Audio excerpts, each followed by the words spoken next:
Yeah, It's exactly the opposite. Yeah, you've got a big divergence going on between the different markets, and it looks like they're just coming back down to the last, the FANG stocks, and that seems to be working, and keeping that triple Qs up. But you're seeing some, some weakness in some of the other parts of the area, and so I think it's getting it's turning into a much harder market, and I see a lot of stocks too. They have a nice move up, and then you lose your profit in about a half a day on a lot of these things. So yeah, it's becoming a much more of a real quick trading market. You get a move for a couple of days, and it seems like you have to take it because they'll bring it right back down again. So a more challenging environment. XPEV is now starting to move here. But again, you see it's still in this little consolidation or handle phase, whatever you want to call it. We're coming right up to where that supply is. So I wouldn't be buying this. I mean, even if it takes off, I would not be regretful at all by staying away from this. I'm not going to buy it already up 5% and coming right into supply and not. That's why I want to see this tighten up and then come out from there. So this might come back up to this area where it's pulled back from, and who knows, maybe it pulls back again, or it needs more days to tighten up. So again, a lot of the discipline, this is, I think, the real difficult part, is staying away from this FOMO. And I think we should all maybe comment on this. I've over the years just become impervious to FOMO. I do not ever have FOMO, literally never. I don't care what the market does, what a stock does. If it doesn't meet my criteria, I stay away from it. Now, I may try to do some trades that are maybe not of the highest quality because I'm trying to, make something out of the market. I see some setups and I don't know yet that setup maybe can be a little bit better. Sometimes you go in. I know there was a question that said, how do you know, you bought a stock early? Well, at the time you're buying it because it looks buyable. But now maybe it stops you out, and then a couple of weeks later it tightens up even more, and now the stock looks even better, breaks out from there, and you realize in hindsight, wow, that I was early, and now it looks even better, and you come back into the stock. But we only have the information to work with at the particular time. That's the only information that we have to work with. So what I find is, a lot of people they'll watch these stocks and they'll make their list, and then everything starts taking off, and they feel this pressure to buy, and they start chasing. Dave, you said that back in the beginning in the 1980s when you first started trading, that a lot of stocks you were buying were extended. I mean, this BBW would probably be a perfect example of something that you and I maybe in 1985 would chase, and chase the gap up, or maybe chase this stock up here. And now the stock's already up 10%, and we're prone to a pullback here and getting stopped out, even with the stock acting normal, right? Yeah, I mean, back then that was usually the rule, that you could buy up to 10%, but that's it. This is a much faster market. These moves seem to occur a little bit quicker. And you just have to be right on the spot, because then they can come down so quickly too, and maybe it pulls right back down to that buy area. So you have to be right on the mark to be buying these things, or buying them on pullbacks these days. And I think one of the reasons for that is that back in the day, we didn't have access to real-time charts like this, and information was so readily available to the minute and to the second. So information moved slower, and there was more of I guess an inefficiency maybe there as far as that's concerned. So my rule was I would buy up to 5% above the pivot. Now my rule is 1%, maybe 2%. If I really love it, I'll pay up a little bit, but no more than 1 to 2% above the buy point. Back then, like Dave, was talking about buying up to 10% above the buy point, but we were going for doubles back then. Like it was impossible to short-term trade. That's another reason why the game has gotten quicker or shorter term oriented, not because anything's changed with supply demand, just simply because it wasn't available. You couldn't day trade in 1983. It was impossible because you had to pick up the phone. You had to call a broker. They went to the floor. They called you back. It took you sometimes 20 minutes to get a confirmation that you even own the stock. It was impossible. The day trading didn't start happening until we got online and we can get quick executions and commissions came down. So it just wasn't available. So that, if anything has changed, I wouldn't say it's changed. It just new tools, have become available, or a new opportunity, a shorter term opportunity has become available. And I think that's one of the reasons why, you've got to be more precise now. That AUPH is now down to almost 20% here. So this is the one that I think we talked about this. Yeah, this is a little cheatier, maybe setting up. WRAP, capital X. Okay, I don't know what that was. It was frightening sounding. Anyway, somebody watching a horror film in the background. Yeah, that was one of my news. That was one of your alerts. News alerts. You need a nicer sounding alert. All right, let's see here. So, one of the reasons why you don't want to try to guess and certainly buy pre-market in a pivot, hoping it breaks out. This already showed us pre-market that it was selling off. I think, Bob, this one had a secondary or something, I think. Do we lose Bob now? I think that was what we said. What was it? Ticker symbol? The AUPH. I think it was. I think they issued just on Friday after the close. Yeah. Yeah, which isn't the greatest idea to do on a Friday after the close. Let's see here. So just looking at some of these names here. Now, sometimes, you get that open, and Dave, you talked about kind of staying away from the first, 10, 15 minutes of the open. Attention, alert target has been reached. So you just heard an alert there. Actually, maybe you didn't. We did. You did? Okay. SBOW. I'm not sure why I have an alert on that. That's an old alert, maybe. Oh, no. Okay. So this is one, that I've been watching. This is turning up pretty tight here. So you see that tightness right here? So it just started turning up, and you can see that line right there is my alert. So I just wanted to know when that was turning up. This is one that, let me bring it up here and take a look. SB. I'm just curious what the spread is on this thing here. So it's 28.52 by 70, not a crazy spread. I'm just going to buy 1,000 shares here. I just bought 1,000 shares, and I'm going to turn my volume on here so you can hear that side.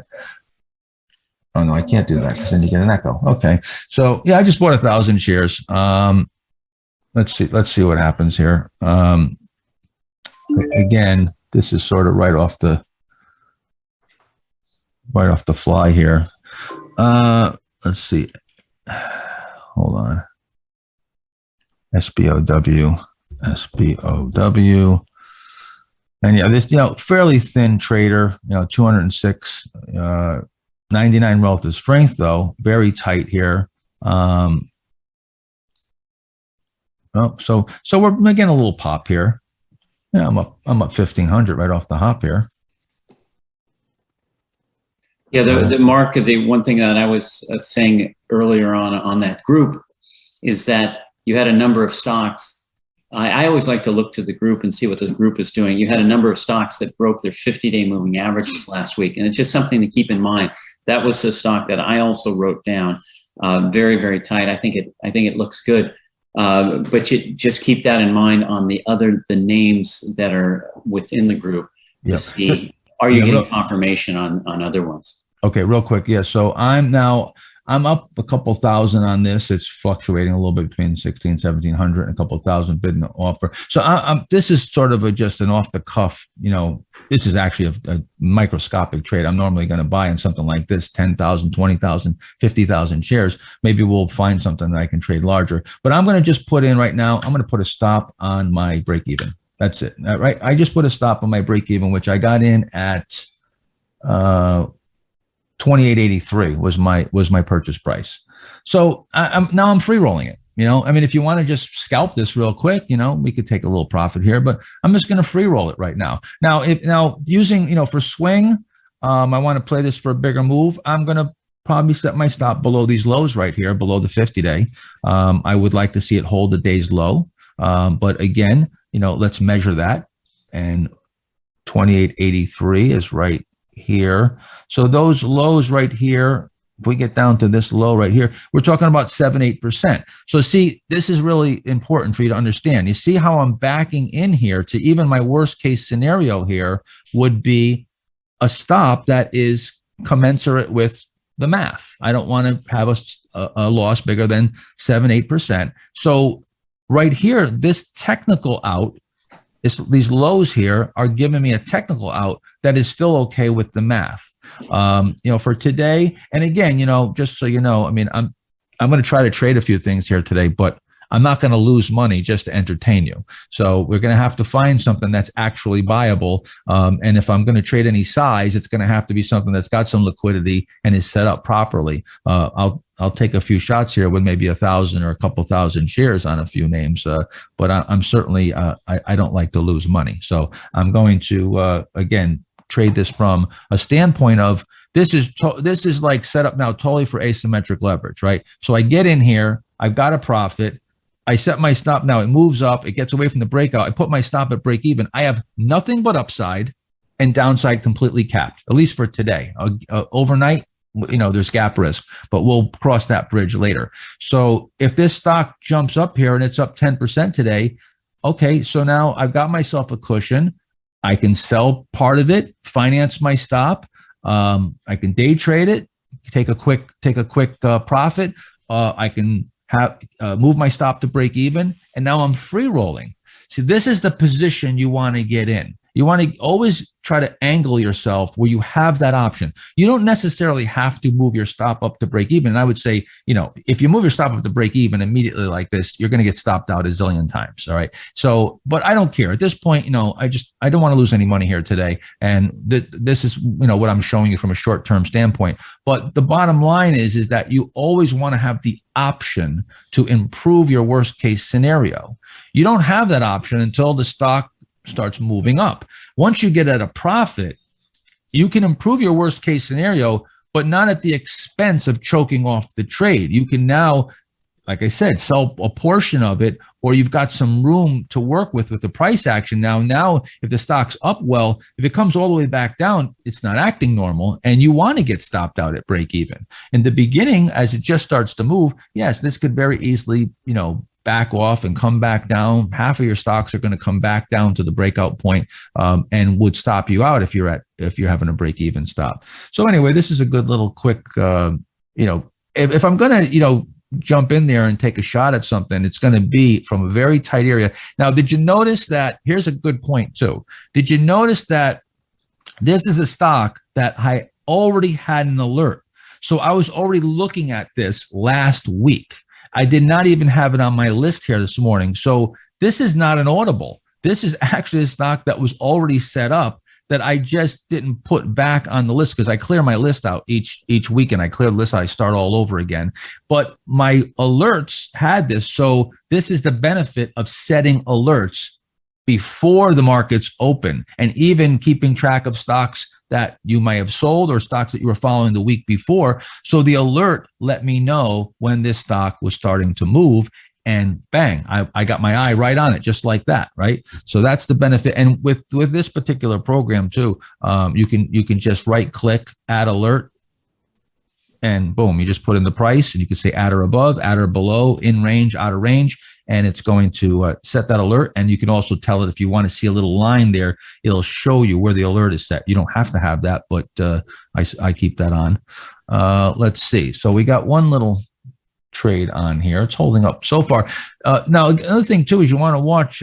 We talked about the volume, right? Everybody always asks about the volume. So we're at 9:52 in the morning right now. Take a look at the volume. It's already above average. So it's already traded several 100,000 shares. That's good. That's great. Now we already know that this volume is large volume, right? It's already hit average volume, and it's 9:52. If you extrapolate that and take that times the next, 5 or 6 hours, that this volume could be up 500-600% if it's running at this rate. So extrapolating the volume is how you figure out the volume early in the day. Now, we may get setups intraday or midday. Doesn't mean that you have to buy right off the hop in the morning. And sometimes you have stocks that gap out. This TMST is now up 10%. Nice, coming out quite nicely here, coming through that line of least resistance. But I'll also go and take a look at my on deck names and see things that maybe are just flat, and see if they're staying tight. Come down here. So ZIM's up 4.5%. So this is one that I have on my watch list. See, this formed a base, but it didn't have a right side. It just came straight out. So that's one that, even though I like the action, I like the basing, I don't have the low risk entry point. So it moves down on my list, and I can't take advantage of that right now. Yes. Mark, there's a feature on Marcus Smith that does, and Arusha, you could talk to this, provide extrapolated volume for the day. Do you use that feature? A question's being asked. Oh, are you asking me? I was asking Mark. Do you use that feature within Marcus Smith? No, I do not, but it would be good if we could talk about it. So it is projected features, and this formula was written years ago. But the way I look at it, because right now it's like 1,500% above average. So that's where do we find that? Where do we find that? Look in the top right next to the volume. There's right, that third line right there. Yep, right. There you go. So 1,500%. And so the way it works is it's looking at it's saying, okay, if this volume were projected throughout the whole day at a kind of a constant pace, it would close 1,500%. So obviously that's not going to happen. The volume will taper off during most of the day and pick up again at the end of the day. So the way I look at it, though, is in that first hour, that first half hour to an hour, if it is something like this, 15%, it's probably going to taper off and close probably a little over 100% by the end of the day. Right. So it's going to have some good volume. So when I see that, it's like, okay, the volume's there. So you're having a pretty strong move. You're getting that volume confirmation, and especially if it's breaking out of a base, that's letting me know that, okay, I have that, and it's going to finish with some really good volume by the end of the day. And that's right here in the right-hand corner. You can see it's basically extrapolating the volume for you. I just look at the volume, and I look at and let me go back here. Sorry about that. I should have let's put this on SBOW. Let's put that on buy stop right here. In my little buy stop column. So we're up about 7% on it. So I just look down at the average volume. I look at where its relation is to the 50-day. So you can certainly, and I always have Market Smith up. These are the only two screens that I watch throughout the day. And I have my order entry on another computer that I like to have separate, so I can watch the stocks and I can place my order at the same time. And it's just right now I'm just trading on a trade station, and I'm trading in my USIC account, which is the only account that I trade, by the way. It's not like I have multiple accounts. That's the only account I'm trading this year. Let's see here. So you see here we have the 50-day average. I just look at where it is relation to the 50-day. And I've been doing this so long that I pretty much, extrapolate in my head, know where I want to be. Let's see what else. So that NUE, which we bought on Friday, is having a nice follow-through day here. I like what I'm seeing here. Although the 50-day is still flattened out here, and we're starting to turn into a downtrend on the 50-day. I would like to see this turn up here, and this right side may still have to develop. I would speculate that we can come up to this old high here, and that's where you might have to stall out and maybe even tighten up a bit more. So this could improve. See, here's a perfect example, and this is why I only took a half position, because it's not perfect yet, and I could very easily see this doing this. Well, I would actually like to see it do this. I would like to see this stock maybe pause out for a few days and then come out from there. And now you really have that nice you've got that little VCP within the VCP, and it gives me an opportunity now to buy more of this. If you start at your half position turning up here, and now you improve, and now you can add more, and now you're adding on the way up, and that's how I would scale into a position. Whether you get the low cheat and then the cheat and the handle, But that's sort of how I see this one playing out. Let's see. I always like to look at other stocks in the group. Let's look at STLD, which is Steel Dynamics. This is turning up off the lows here.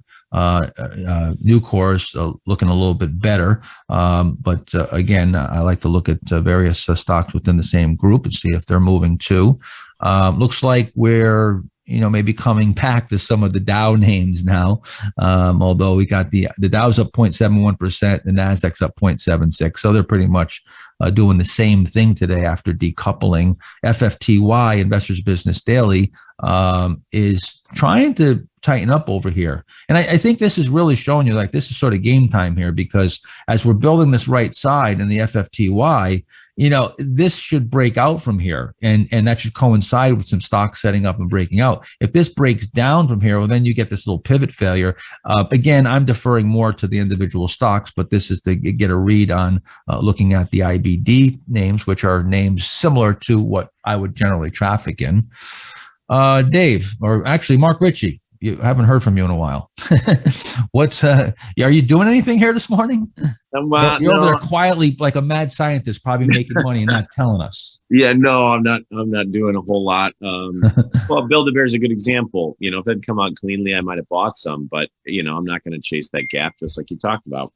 And I think the general, I'm a little bit, I'm kind of in the mode where if I don't see exactly what I want, there's no reason to really get aggressive. So I'm just kind of watching existing positions, looking at a few things. There's some stuff I think is interesting, like we talked about, but nothing I'm really guns blazing going after right now. Yeah. On the short side, like I said, I don't want to get too much into the short side, but some of my favorite shorts are actually down quite a bit.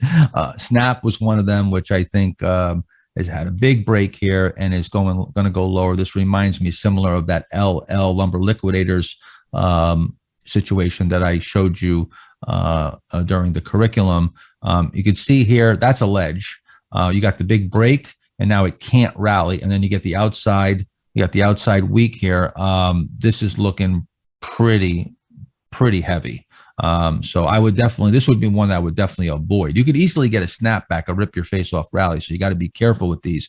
But definitely something that I would avoid and would definitely not be buying and trying to bottom fish. Square is the other one, which this is one that I've really been wanting to short. PayPal has just come apart at the seams. And I think Square also is looking very toppy here. So this is actually one that I almost shorted today, that I was going into the day thinking that this could be one that I would trade. I'm trying, like I said, I'm really trying to stay away from the shorts with you guys. I don't want to send the wrong message here.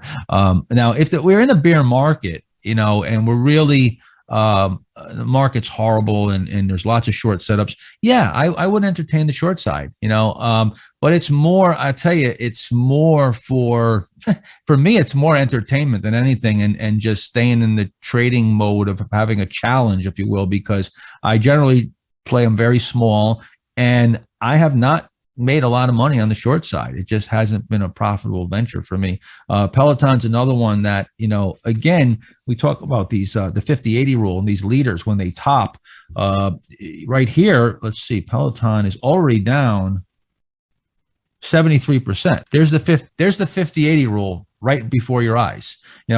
Peloton was like the rage, right? Everybody's talking about Peloton, and this is something that I stayed away from because I so disbelieved that this. I had the Peloton idea like a decade ago. I tried to get my cousin to do a line of fitness centers that had virtual coaches that you would go in and you would put on, a headset, and then you go to each machine and each machine would tell you what to do with it. And you had a virtual coach. I thought it was a great idea. It was an idea that I actually came up with a long time ago as a concept, and told my cousin about, who was in the industry. But I feel like what kind of protection can you have? And that was sort of the conversation that we had a decade ago about this, was like, how do you protect it? Anybody can do this. So I felt like this was going to be short-lived. Not a reason that I would, I'm not going to get my opinion ever to make me trade or not trade a stock usually, but I just didn't believe in this that much. And I think this coming in now 73% off the highs here just after it just made its initial move here. You're seeing the stage. Well, take a look at this. Stage 1, 2, 3, 4. You got all 4 stages in a year. And this is pretty fast paced going through the stages. Let's look at, well, actually we are looking at a weekly. Let me look at the daily, and you can see the daily here. So same thing on a daily. You see you got there's a lot more action here. It doesn't quiet the noise down as much. But if you look at the weekly, if you want to look at the stages, look at the weekly and you can see the stages much more clearly. Take a look though. Where does all the action happen? Where is all the price gain happening? It's happening in stage 2 while the stock is making new all-time highs the entire time.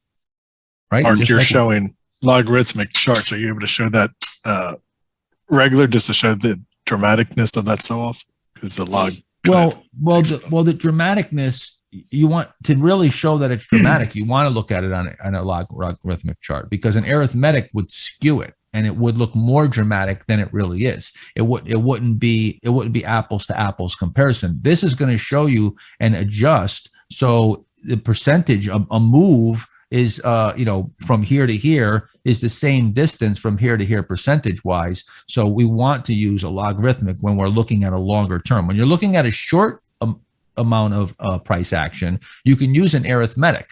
But when it starts when you're looking at a large amount of information and you're getting, big moves, you're looking at a long-term chart, you to be able to compare apples to apples and compare the percentage moves, you want to use logarithmic. I was just going to point out too, Mark, a lot of the stay-at-home stocks from last year, the hot COVID plays late last summer, a lot of the charts look like this. Nautilus, Teladoc, Teladoc right here. Zoom. TDOC, you see TDOC. So again, this was another, all the rage stock. Let's see, what's this down off the highs here? 63%, 64%, 50-80 rule, 50-80 rule. Here it is. You see, if you're buying these names and you're in these leaders or these stocks that, seem like they're doing so great and everything's going wonderful, when it finally tops and you get into the stage 4 downtrend, I mean, you can easily be off 50 to 80% and 90% or more. We showed you Crocs when the stock cracked, David got out of it, and then the stock went down 90 something percent. You've got to now go up 900% to get back to break even. So you can't afford to have that happen. So for those of you that don't believe stocks can go down, and I know, you'll think, well, Amazon can't do this, Google. Yes, they can, and yes, they will. It's just a matter of time. It's just a matter of time. I assure you that at some point, Amazon will look like this. I'll give you a 100% guarantee of that. It's just a matter of time. Okay. And it'll be at the time where everybody's completely convinced that it can't do this, and they'll buy it all the way down and go broke on Amazon. Go ahead. Question, Mark. Zoom, would you call Zoom going from a stage 2 right to a stage 4? Was the question. No, not at all. This is stage 2 right here. Now, stage 3 is where, see, you try to build a base here above the 200-day, and you set up what would be a cheat area on a longer term basis, and then you break down. So now this is stage 3. Now you start moving sideways here, and the 200-day starts rolling over, and now you're living below the 200. The 150 crosses the 200, and now you're just the opposite. See through stage 2, 50s above the 150 and the 200, 150 is above the 200. These are the criteria that are my confirmed stage 2 uptrend. You're in a confirmed stage 2 uptrend. See, all the action happens in a stage 2 uptrend at new highs. Now you start topping, right? You correct here. Now, if this correction is now wider than all these pullbacks, now you've got a pretty deep pullback. It comes to the 200-day. This is where a lot of amateurs they'll start to think they can buy a pullback to these moving averages. Forget about all that. You should be buying it on the breakout of bases in the stage 2 uptrend, not after it's so obvious and everybody knows, and now you pull back to a moving. If it was as easy as just buying a pullback to a moving average, everybody'd be rich. It's the easiest thing in the world to identify, and it's not going to work over time. That's not going to work. But my point is that here it should be setting up a base and then breaking out to the upside, and instead it's rolling over here. And now you get into the downtrend, and now you see the 150 is below the 200, the 50-day gets below all of those, and the price is below everything. Now you're in a stage 4. Remember, Mark, we were playing that out of that low cheat early, like at the very beginning of the year. Yeah. I was playing it aggressively coming out of that, and I got stopped out, and I haven't touched it since.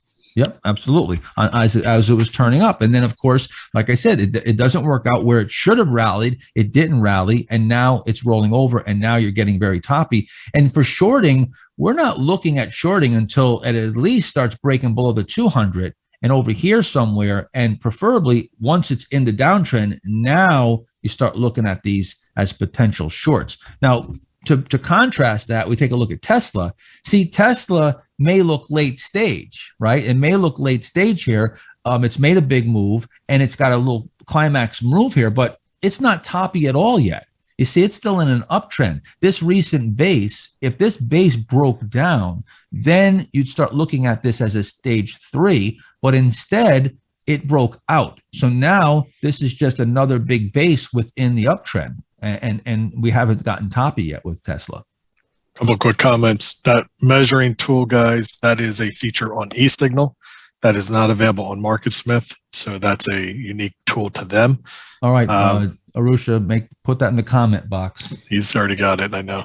Yeah. Does MarketSmith have log charts, Arusha? Quick question. Yes. On the weekly, it by default, it's log. It's correct. The scaling was actually, so it's a log, but it was, I think, tweaked a little bit by Bill himself years ago, just to kind of get it to his liking. But just like Mark said before, you want to put it all on a percentage basis, so that move from 10 to 20 looks the same as 100 to 200. Yeah, I don't mind the dailies being arithmetic, but on the longer term, I want log. I want log, especially on a monthly and a weekly. On the daily, I don't mind that, so that's fine. And I'll add one thing to I was trading Peloton and Zoom last year, and I tried Peloton at the cheat area that you guys highlighted this year. I think just looking at those charts and even IBD Live, I know people are asking all of this year, what about Peloton? Can we get back into Peloton? And this is the beauty of just using charts, having rules, because it's going to keep you out of these disasters. The whole goal is to avoid those portfolio destroying events. And this is a portfolio destroying event right here with Peloton. It never set up again. So, you just follow your rules, and you're going to avoid a lot of pain. And a lot of times the biggest thing is, surviving. Just survive long enough so you participate in good uptrends. And or if you get caught in Peloton with a decent position, that's going to take a long time to recover from.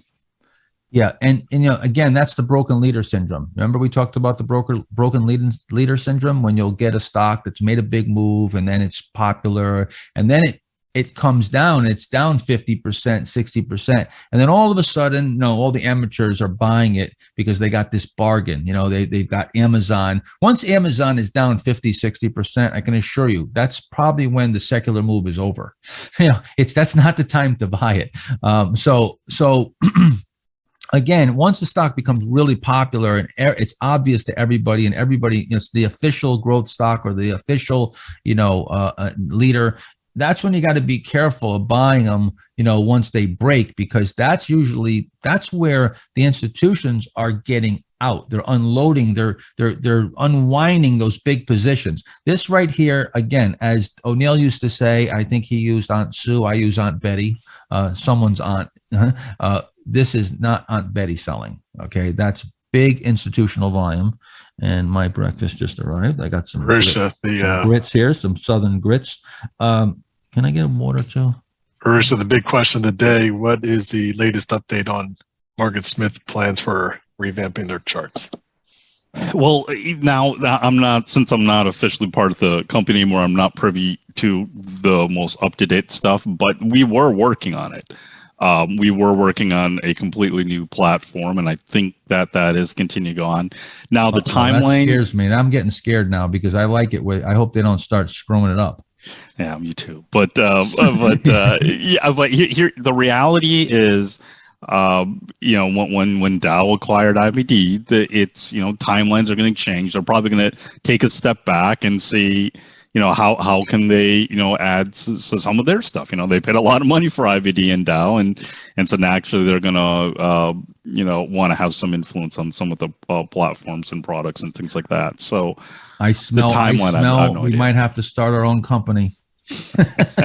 They start messing it up. I have to go into the charting business. I don't think they will. I mean, the good news is that IBD is, for the most part, going to be run independently, and all of the other kind of News Core companies and the Dow companies are running independently. So I think it's not going to, but there'll probably be a few requests to add like some premium features to some of the products and things like that. If they're smart, they'll leave well enough alone and not get too crazy on exactly. it. That zooming in and out feature that Mark uses on eSignal all the time, that thing right there. Oh, and that's definitely like whenever they release the new version of Marksmith, that's definitely, because that was like the top requirement when I was putting it. Yeah, being able to zoom in, zoom out, scroll like that. So that whole kind of foundation thing. Yes. Yeah, because all I have to do is hit Alt and my scroll button on my mouse and see. I'm a real expert with this program. I've been using it for so long. Prior to this, I was using Q charts. So I know this program I know really well, and MarketSmith. So I'm just looking here. This is a stock that we bought. You can see here on 11/18, which I'll just mark that. Put a little line in here, 11/18. So that's right here. And I just want to show you again, these buys are all, just textbook buys. You can see here, it goes through this big base, right? Right side, you got a shakeout right here, comes ripping back, just like Dave talked about. We get a shakeout, we undercut a previous low. We want to see it come ripping back real fast. Look how fast this comes back. Then we tighten up and we quiet down. See how we quiet down right here? Look at the volume. It all comes way down. And now we get the little 1-2 punch and we break out here. So bought it right here. And now we start counting days and looking for confirmations or violations. So we've now got 1, 2, working on the third day up here. This is so far perfect. Everything's playing out perfect. We don't have closes right at the high, but it's still fine. We got to close in the mid of the range, but we're following through and we're moving in the right direction. Up right now, 5.95%, call it 6% from the breakout on the position. Apple, another one, bought it coming out here, and now look at the follow through. 1, 2, 3, 4 days. It's 5 days up, actually. 4 days up since the breakout. This is just looking great. Now, again, a big cap name like this, if you're a shorter term trader, you got an 8% gain in 3 days. You can easily take this profit. I mean, this is a great little short term profit. It's definitely now extended. I would not chase this up. I saw some people asking, what's the definition of extended? Maybe Dave, you could talk about that. I'll talk about it a bit, but there's a couple places that you're looking for extension. The first is when you break out from the base. Extended, my definition is extended from the pivot point. Extend it from the buy point. How far are you away from the buy point? I don't want to buy more than 1% to 2% above the buy point. Preferably, I'd like to be a few pennies. All right, I'm trying to get in right at the buy point. So you might get some slippage. You can't help that, but you should be executing your order right as it goes through that buy point and not more than a percent or two. Now you're 8-10% above the buy point. That's extended. Now you can also look at how far it is from your respective moving averages. If you're way above historically, you've gone, your peaks in the stock have happened where they're above the 50-day or the 20-day by 30 or 40%. Now you're 70% above. If it's not a power play, and the stock is accelerated its advance, you're now extended from your respective moving averages as Mark, well. I didn't want to interrupt, but Go ahead. there's about 3 stocks that I mentioned that have taken off. Oh, interrupt. AOSL. Yeah, it did. Yeah, we got a lot of gaps because the market, gapped up this morning. So a lot of these stocks are gapping up. But yeah, DIOD. Which one? DIOD. Oh, okay, hold on. DIOD. Yep. Yep, coming out of these are little short little what Yeah, Mark Ritchie and I refer to as a short stroke. You know, these would be just trades. For short-term trades, we might play this. And then ONTO. Yeah, ONTO, I see that. Yep, starting to turn up here. And then there's with, another one that I mean, a few of those I bought, but EXPD, long base on this, not super strong, but it seems to be in the right area. Expeditors International. Yeah, I'm just looking at ONTO because ONTO is still only about 1% above that high there. Just pulled back a little. Spread is 92.10 by 92.40, so you got about a 30-cent spread. Just taking a look at that. Yeah, I see this is coming out here too. A bunch of stocks are breaking out here. So those in the semiconductor area, but Expeditors International, EXPD, has got a really nice long base. And just kind of poking out of there. I mean, it hasn't traded a whole, it hasn't traded a whole lot. So yep. It's been there a few different times, but you've got about 3 cups and handles in that formation since the middle of September. I see a cup and handle, a cup and handle, and a cup and handle. Yeah, question for you, Dave, on that. Would you consider the low RS a problem there, or because it's in the base? You know, normally I would look at that as a potential possible laggard. Yeah, I mean, relative strength is 80, but you know, that's if the stock has got a really nice base, then I'll take at least a starter position in it and see if it can come up and out of there. Anything that's gone sideways for the last 5 or 6 months is going to have a lower relative strength. I mean, it's the same thing as Nucor. Nucor, yeah, it has a 93, but its relative strength line is not anywhere near the highs, even though it's starting to get a little bit closer. So it's kind of it can be very subjective, but I like longer bases, and because I just think with longer bases, you get longer moves. I mean, here's another one. I can't even pronounce the name of this, but this is a South American. Hey, just real quick, sorry to interrupt, but just breaking news. Mark Ritchie just sold half of his Apple. For us. Yeah. CDXS starting to move as well, Mark, on that little low cheat. What's that? That CDXS is kind of moving a little on that low cheat as well. The CDXS. That was one we talked about pre-open. Sorry to cut Dave off there. CDXS. Sorry, Dave. This is like live news. Oh yeah. So just want to see something here. I'm not buying it, but it's aggressive. It's tradable.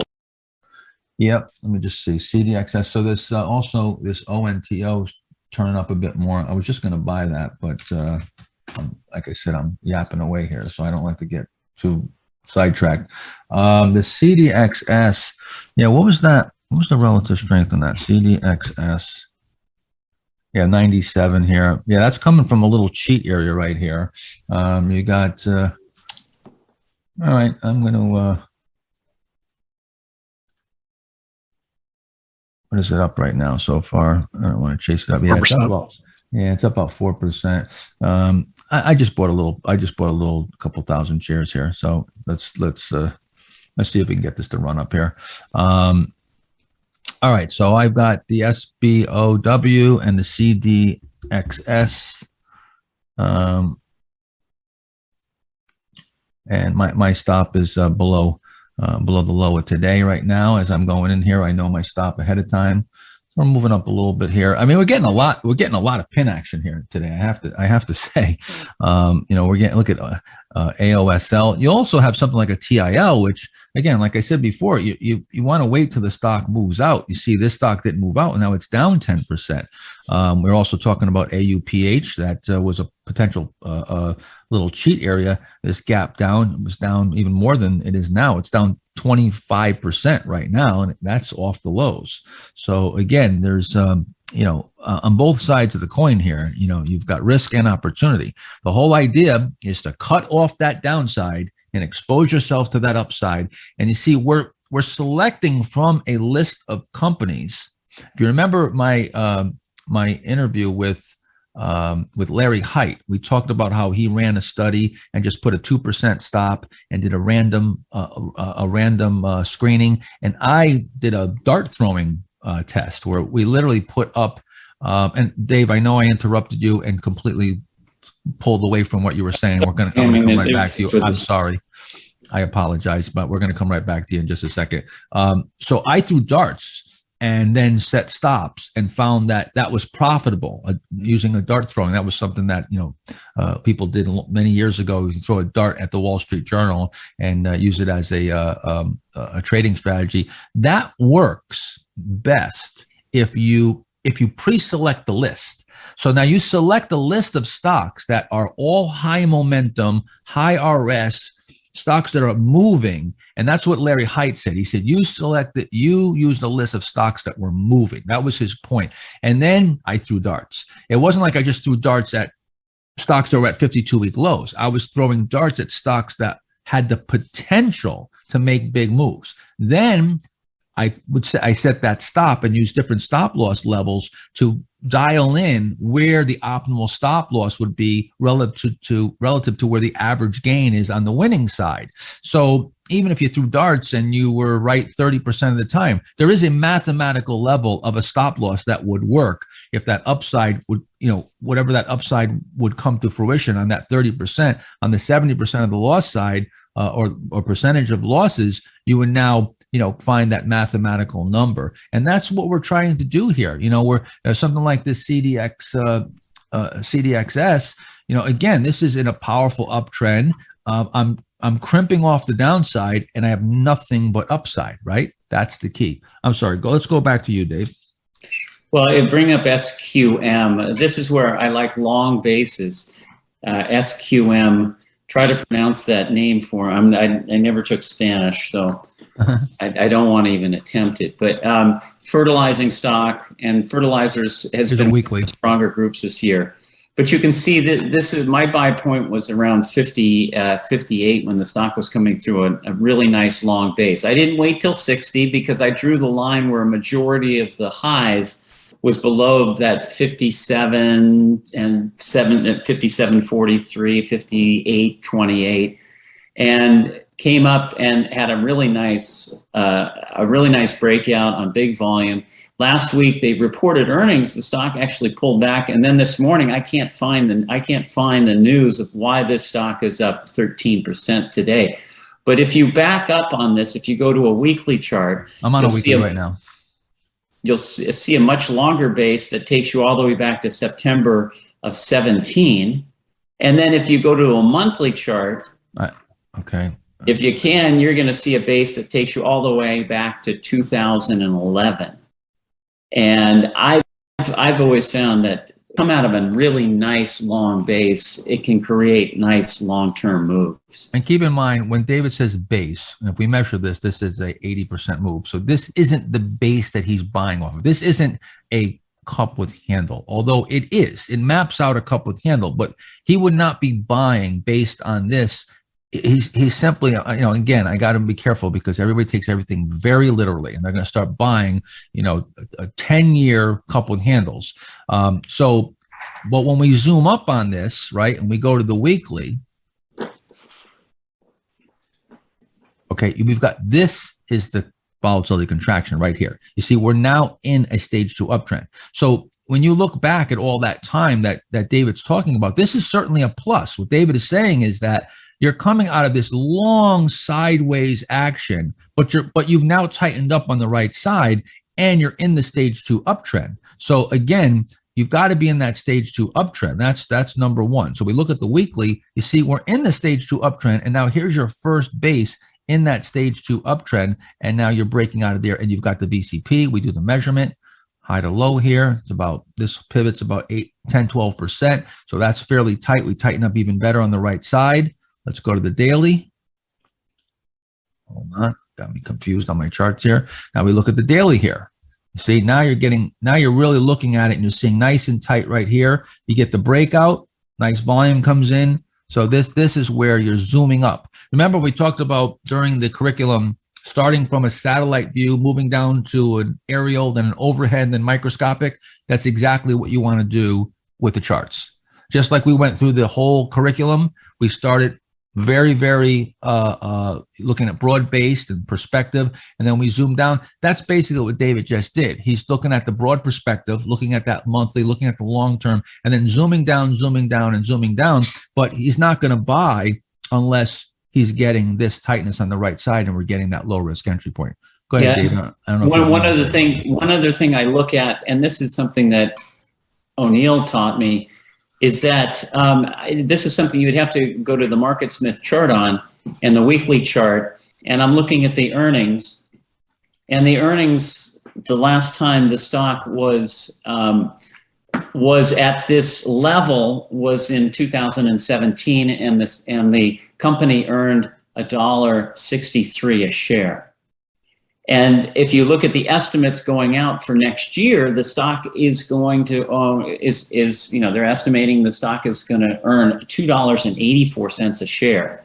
Right. So here you have a stock that's trading at the same price, a very similar price, or just going into new highs above that old price, and the earnings are supposed to be another 50% greater than what they are. What they were in 2017. So saying that you're buying a stock at the same price, but the earnings are going to be much higher in the next year. So that can be an advantage to help give you the confidence that this stock is going to break through and keep on going. Yeah, and that's a breakout year. That's simply what we talked about. Dave and I talked about this in fundamentals. It's a breakout year. Now, sometimes you see them on an estimate. Sometimes you'll see them, they'll come up in the current year. But what you're looking for is when you're looking for that breakout year, if you see it on an estimate, you want to look at the current quarters and see if the quarterlies are coming in. So you see, you've got the acceleration. Look at 0, 53, 63. Of course, it's versus a penny. So it's a huge number, over 1,000%. You've even got some acceleration in sales, and your margins are looking really good too, really strong. You've got acceleration in the most recent quarter in margins. So you've got everything there. The thing you have to be careful is this is more of a cyclical name. So the question is, how long can that keep up? And that's the only caveat that I would say here. But otherwise, it's got all the criteria. Let's see what else. So we what started off what I thought was going to be a dull day has actually livened up quite a bit. A lot of stocks are moving and they're holding. So you get something like a TMST up 11%. It's just not a flash in the pan breakout so far. I mean, we still haven't gotten to the close yet, and that's the important thing. But so far, holding up, and that's the best thing that a stock can do is it breaks out and it holds. So CDXS is not holding up that great, but it's okay. I mean, it's fine. You got an early day squat here. If it squats and it reverses early day before 1 o'clock, I usually just hold it and wait till the close. It's not of a concern to me unless it's a huge, it runs up really big and then erases everything. And it's a gigantic reversal, maybe 8-10% reversal. Otherwise, just breaking out, this is still fine. Of course, this SBO is acting pretty good here. It's holding up the majority of the breakout here. So net right now on the two stocks that I bought, I'm profitable. So I'm up here net so far. Let's see what else.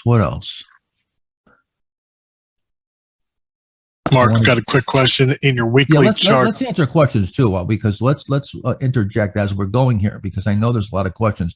Bob, just keep interjecting questions. Let's try to answer as many questions as we can. Yeah, no problem. Quick.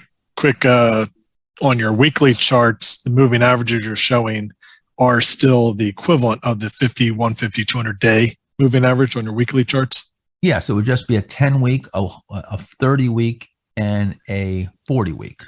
Okay.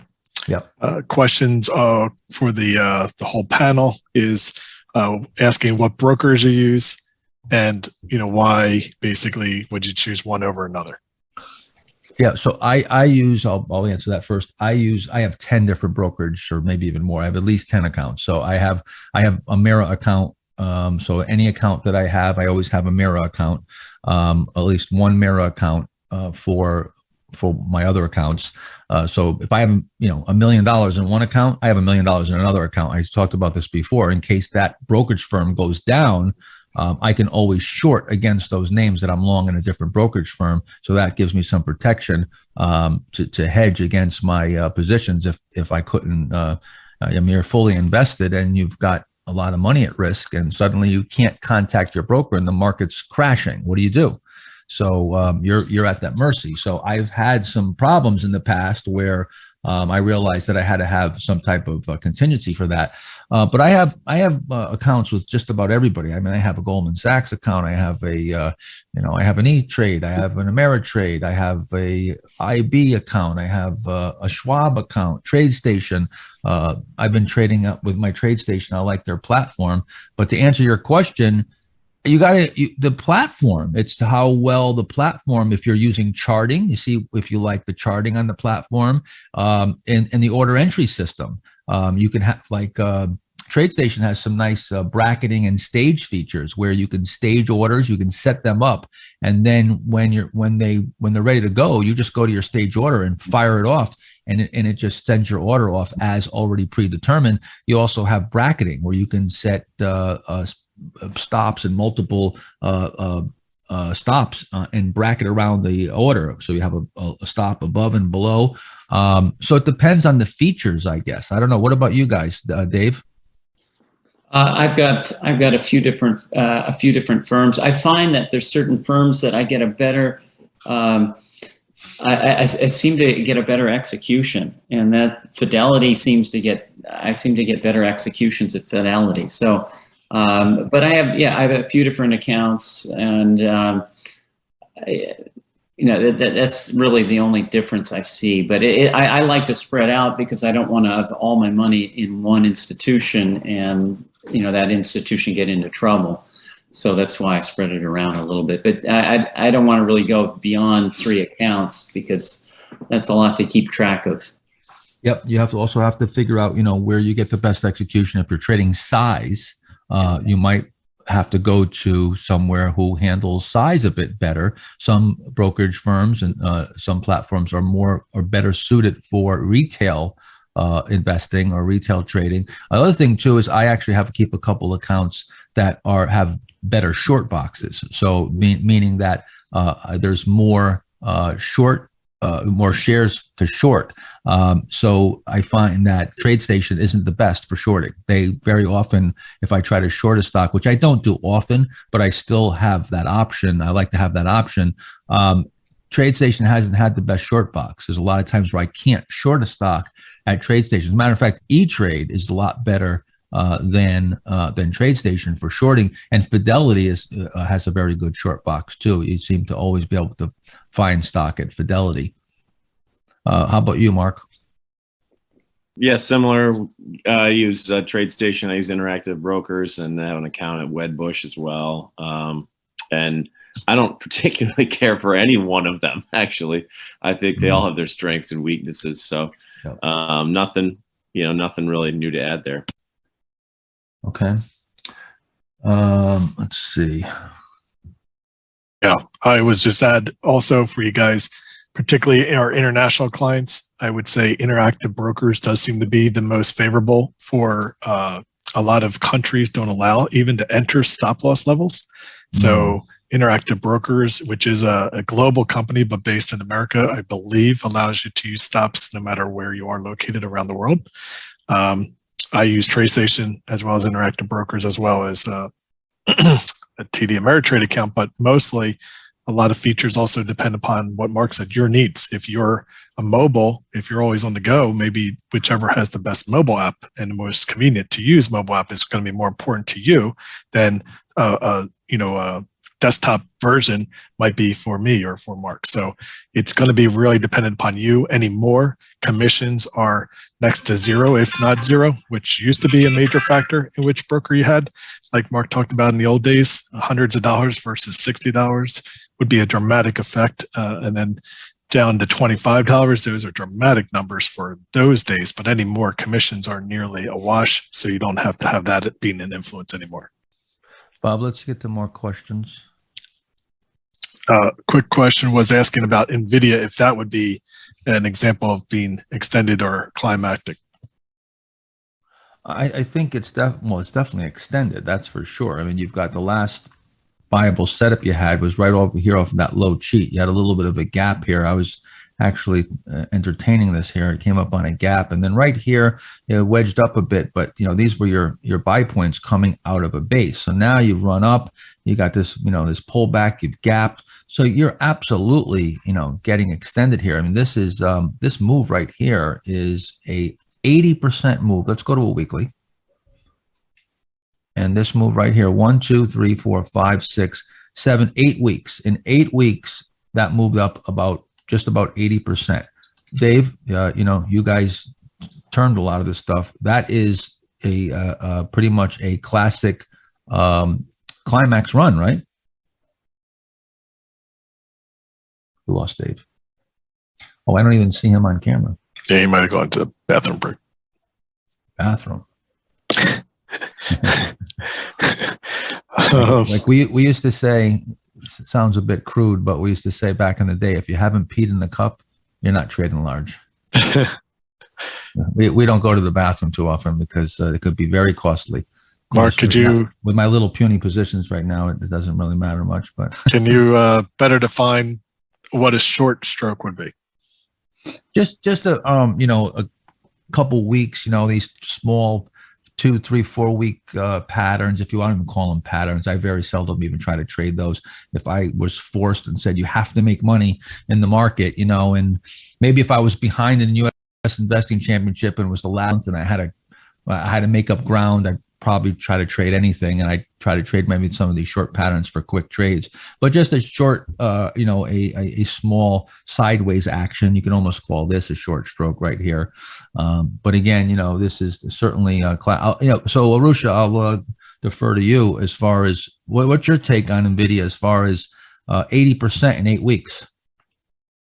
Obviously it is climactic. Does it? I don't know if it officially hits the description of the definition that the way Bill termed it just yet.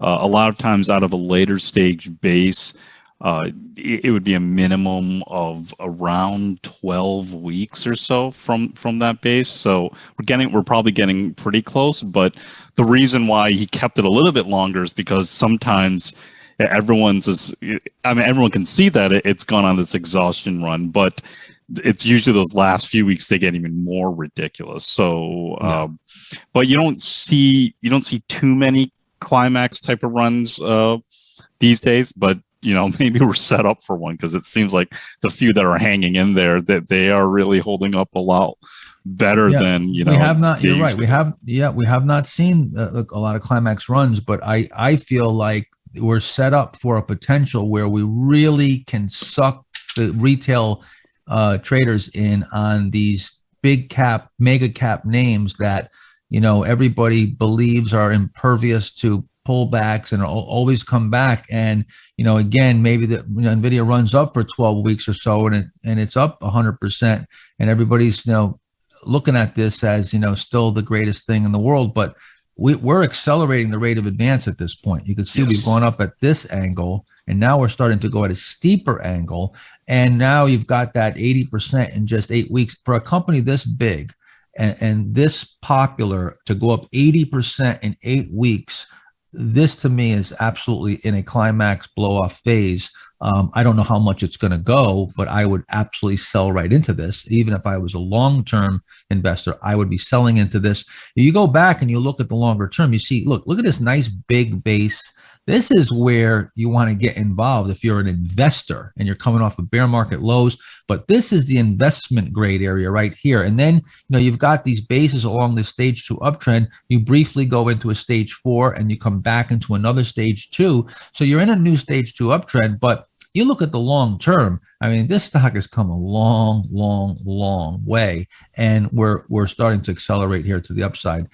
So again, like Bruce just said, this could go on and could really blow off. In the 90s, we had stocks that just had huge blow off moves, but the smart money is selling into this. They're not buying; they're selling into this. I assure you that the mutual funds and the big guys, the smarter guys, are getting out into the strength, and then when it finally breaks, that's when everybody starts for the exits, and 10 elephants try to go through a keyhole and they can't fit, and that's where you get those big breaks. You want to be out way before that happens. Yeah, I would say that I had NVIDIA. I sold it out in that 300 when you had that kind of the biggest one day run right there. Yep. So that's why it's probably continues to go higher, because it got me out. That's right. But you're never going to sell out at the top. So when you see that, it is starting to, you're starting to hit a number of those rules, right? The largest one day price move, largest volume. So you're starting to hit a few, but sometimes they go even further. Yeah, we've got a neck and neck race here. It looks like BBW is racing with TMST for up 12.81%, up 12.62. They keep moving higher here. So these are really, really nice breakouts. And again, you see, we're not even involved in this. At least I'm not involved in this. But you can see this big base, right?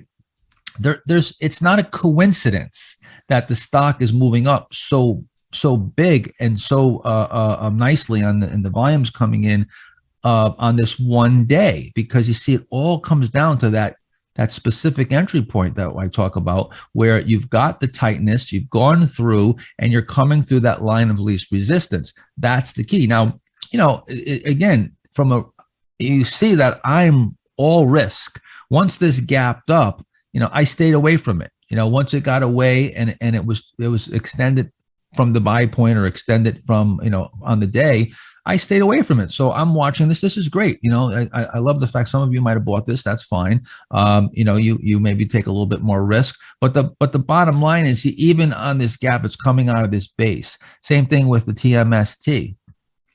They look somewhat similar, where you had the setup on the left side, you got the failure, then the reset. This is really looking like a pretty good breakout at this point. Now you're coming up to these old highs. We'll see how that handles that. But again, it's not a coincidence that right here from this low cheat, it takes off, right? Right here from this cheat, it takes off. Right here from the handle, it takes off. The reason why is because supply stopped coming to market, and you formed a line of least resistance. Once you learn how to read this and read this properly, you're not going to be right all the time. But when you are right, there's times where you're going to be very right, and you're going to cap that downside, expose yourself to the upside, time your trades so you're not wasting a bunch of time with dead wood or dead money.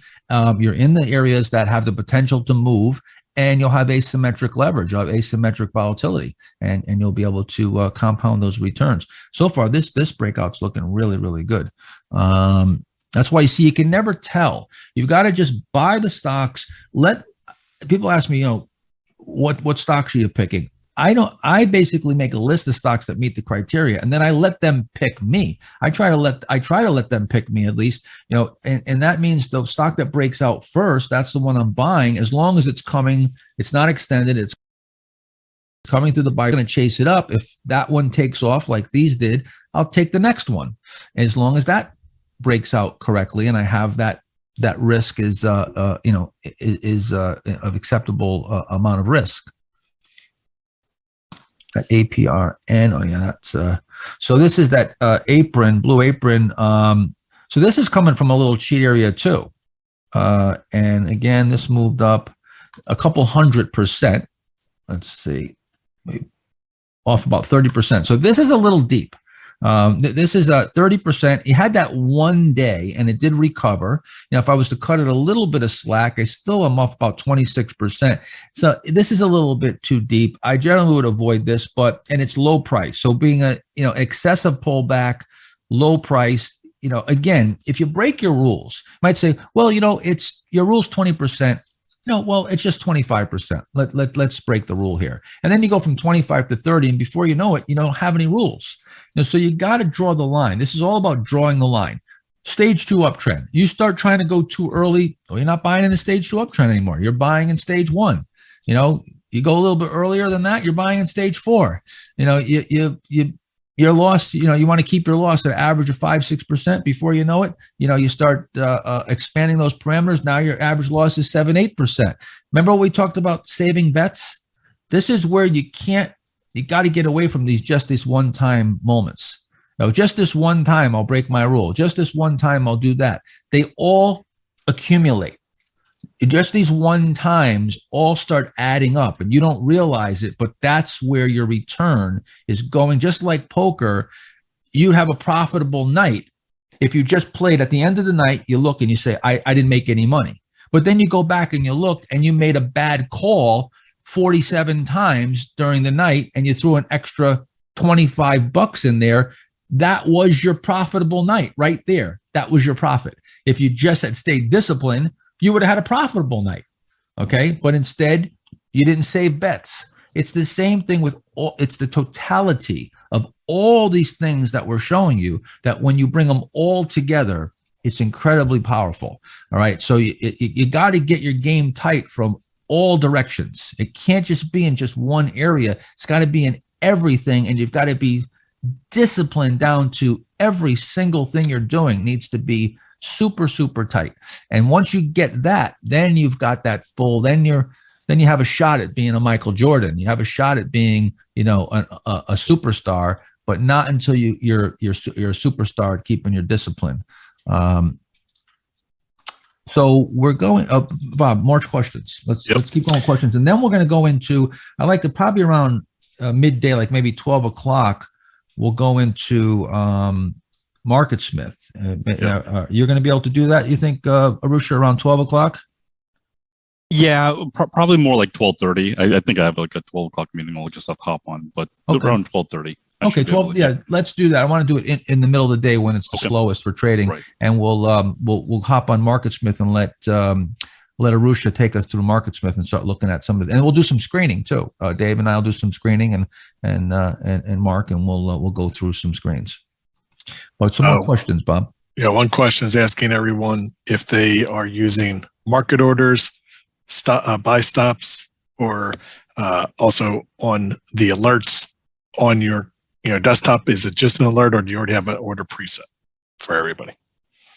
Okay, so market orders. So if I'm buying just a couple thousand shares, and I'm using a market order. Even if I'm buying a larger amount, I'm usually using a market order, but I'm breaking it down. So like I said, if we come up with something here that I can take a bigger position and I can show you, but if I'm buying, let's just say 20,000 shares of a stock that's maybe not a Goodyear tire where it's super, super liquid, I'll probably buy 5,000 and 5,000, and I might buy those at market. I probably will, or I'll set an alert. I might put a limit at my highest price, even though say it's trading at 20, and I'm willing to buy it up to 20.50. So I'll put that order in there, and I'll sometimes stage the orders. If I already know exactly what I'm looking for, I always know what stocks I'm looking at to break out. But I might set the buy orders up ahead of time, stage them, and stagger them. So now I'll put a couple orders in at 5,000 shares each. I need to buy 20,000 shares. It's 4 buys, but I'll put on those staged orders at 20.50 top. So as it starts to move, I hit the order. Boom, 5,000. Okay, it's still within 20.50. I hit another one. And even if it goes past there, if I send out that buy order, it's not going to go off because, of course, I've got the cap at 20.50. So that's the way that that I generally do it. Dave, how about you? I stagger them. I usually go, I start a position off at 5%. And then if it continues to follow through, then I quickly try to get it up to a 10% position. But I only add if the stock starts working out. And I try to add as soon as I really feel that the stock has got some real power and it's going to take off. But if I buy it and it just sits there, doesn't follow through, I'm not adding to that. I'm Are you using market orders? Position. Market What? orders. The question was about market orders. No, everything's market. I don't, O'Neill said this a long time ago. You're sitting there haggling over a nickel or a few pennies, Right. It's not worth it because sometimes you put in a limit and you think it's going to come in. It never comes in, and then you end up missing a huge stock. So I'm always buying on market. I'm selling on market. Yeah. Dave, you're not projecting. Yeah. What's that? It's just because I'm eating breakfast. And okay. I don't want everybody to see me chewing. Fair enough. Dave, we're very interested in your chewing. Yeah. So I'll turn it on in a few minutes. No. So how about you, Mark? I'll do what you described, Mark, sometimes where I'll set a limit order to the price I'm willing to. So say the pivot's at 30, but I don't want to go above 30. I might set a limit order to buy up to that price. But yeah, pretty much the same as you guys said. I don't, depending on how much size though, I'm not going to clobber the market with a market order. For 50,000 shares or something like that. If like you were saying, if it's a little wider, but as you get bigger, you get a good feel for what a stock can and can't handle and how spready it is. That's right. There's some stocks you can go 50,000 shares and you get it all in 1 or 2 pennies, So Yep. Yeah, you have to look at the liquidity of the spread, So again, if you're trading size, it's a different story. If you have tens of thousands of shares to fill, that's a different story. Then the liquidity is an issue. If you're trading 100, 500, 1,000 shares, even a couple thousand shares, you don't have that problem. You're just firing them off at market. You're not going to, and the slippage is going to be quite minimal. Yeah. Any kind of general question for the panel? Any use of options, or do you only buy stocks purely? And kind of a follow-up, why not options? I use no options at all. I think options for most people is a complete sucker's bet.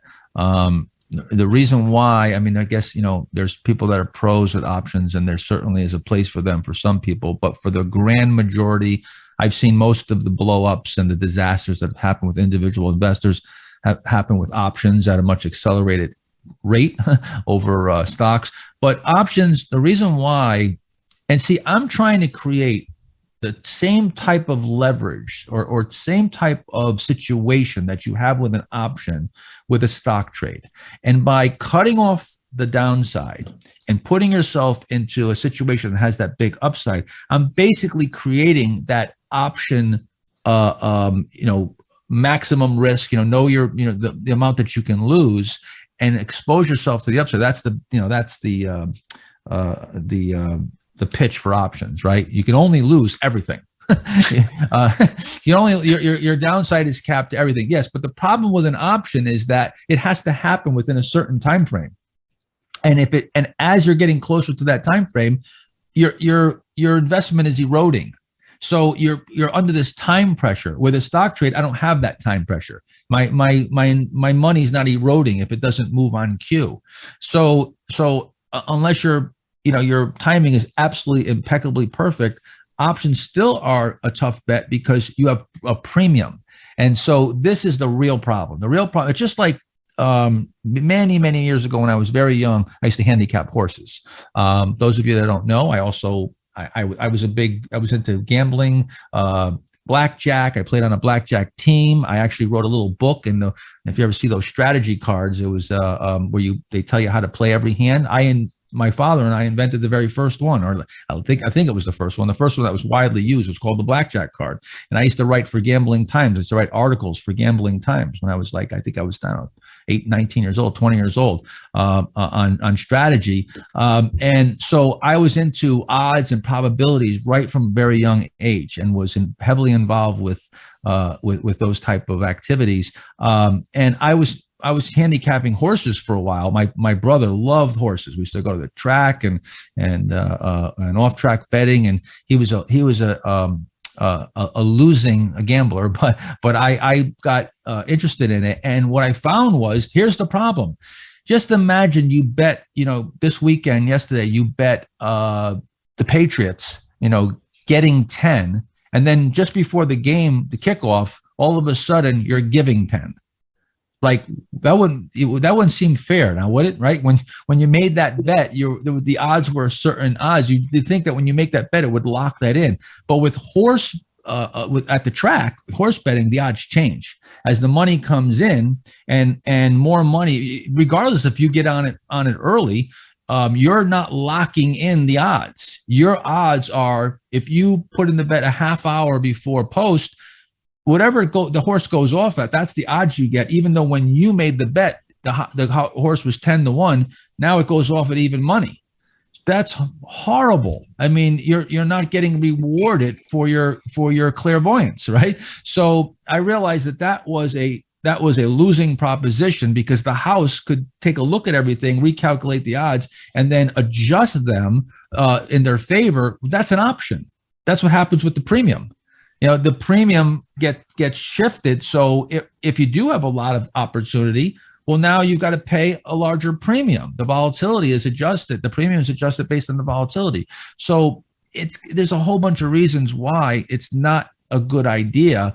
I can get that leverage with stocks by loss cutting versus the reward and creating that asymmetric leverage. So I know that's a long answer and a lot of color there, but that's my take on options. How about you guys? How about you, Dave?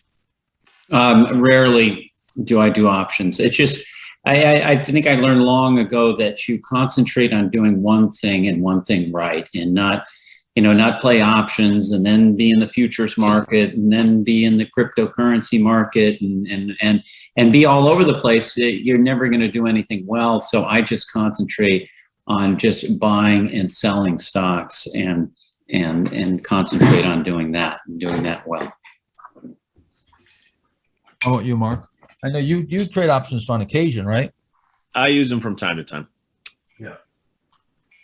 The one quick thing I'll share, guys, is remember, Mark Mינארווני started with a $30,000 account, grew it into over $11 million in 5.5 years. You don't need the leverage, which is the best part of what options is about, to create wealth. And you do have, with options, credible illiquidity issues. One thing also, if you haven't been following Mark for a while, but a number of names that we trade don't even trade options. So you don't even have the option to even use an option as an option, as a choice to trade. But also the spread, like Mark's saying, the premium, when you're buying an option for 50 cents and immediately selling it for 40 cents, if you're wrong, that's a 20% hit, just like that. So very spready, not liquid, expert duration and time premium, all those factors are working against you that everybody doesn't really realize so well. All they see is the upside of the leverage. Yeah, I know I'm not my camera. I'm just doing something in the room here, walking around. But another thing, like Bob just said, I used to get really pissed off when I do all my homework on a stock and then look for options and it didn't have an option. Now, and that was one of the things also, that a lot of the stocks, I like the smaller mid-cap names, the stocks that aren't widely followed, and a lot of those stocks don't even have options. So now, you cut off your possibilities. There's another reason. There's a whole list of reasons that I can come up with, but yeah, that's a good point, Bob. Yeah.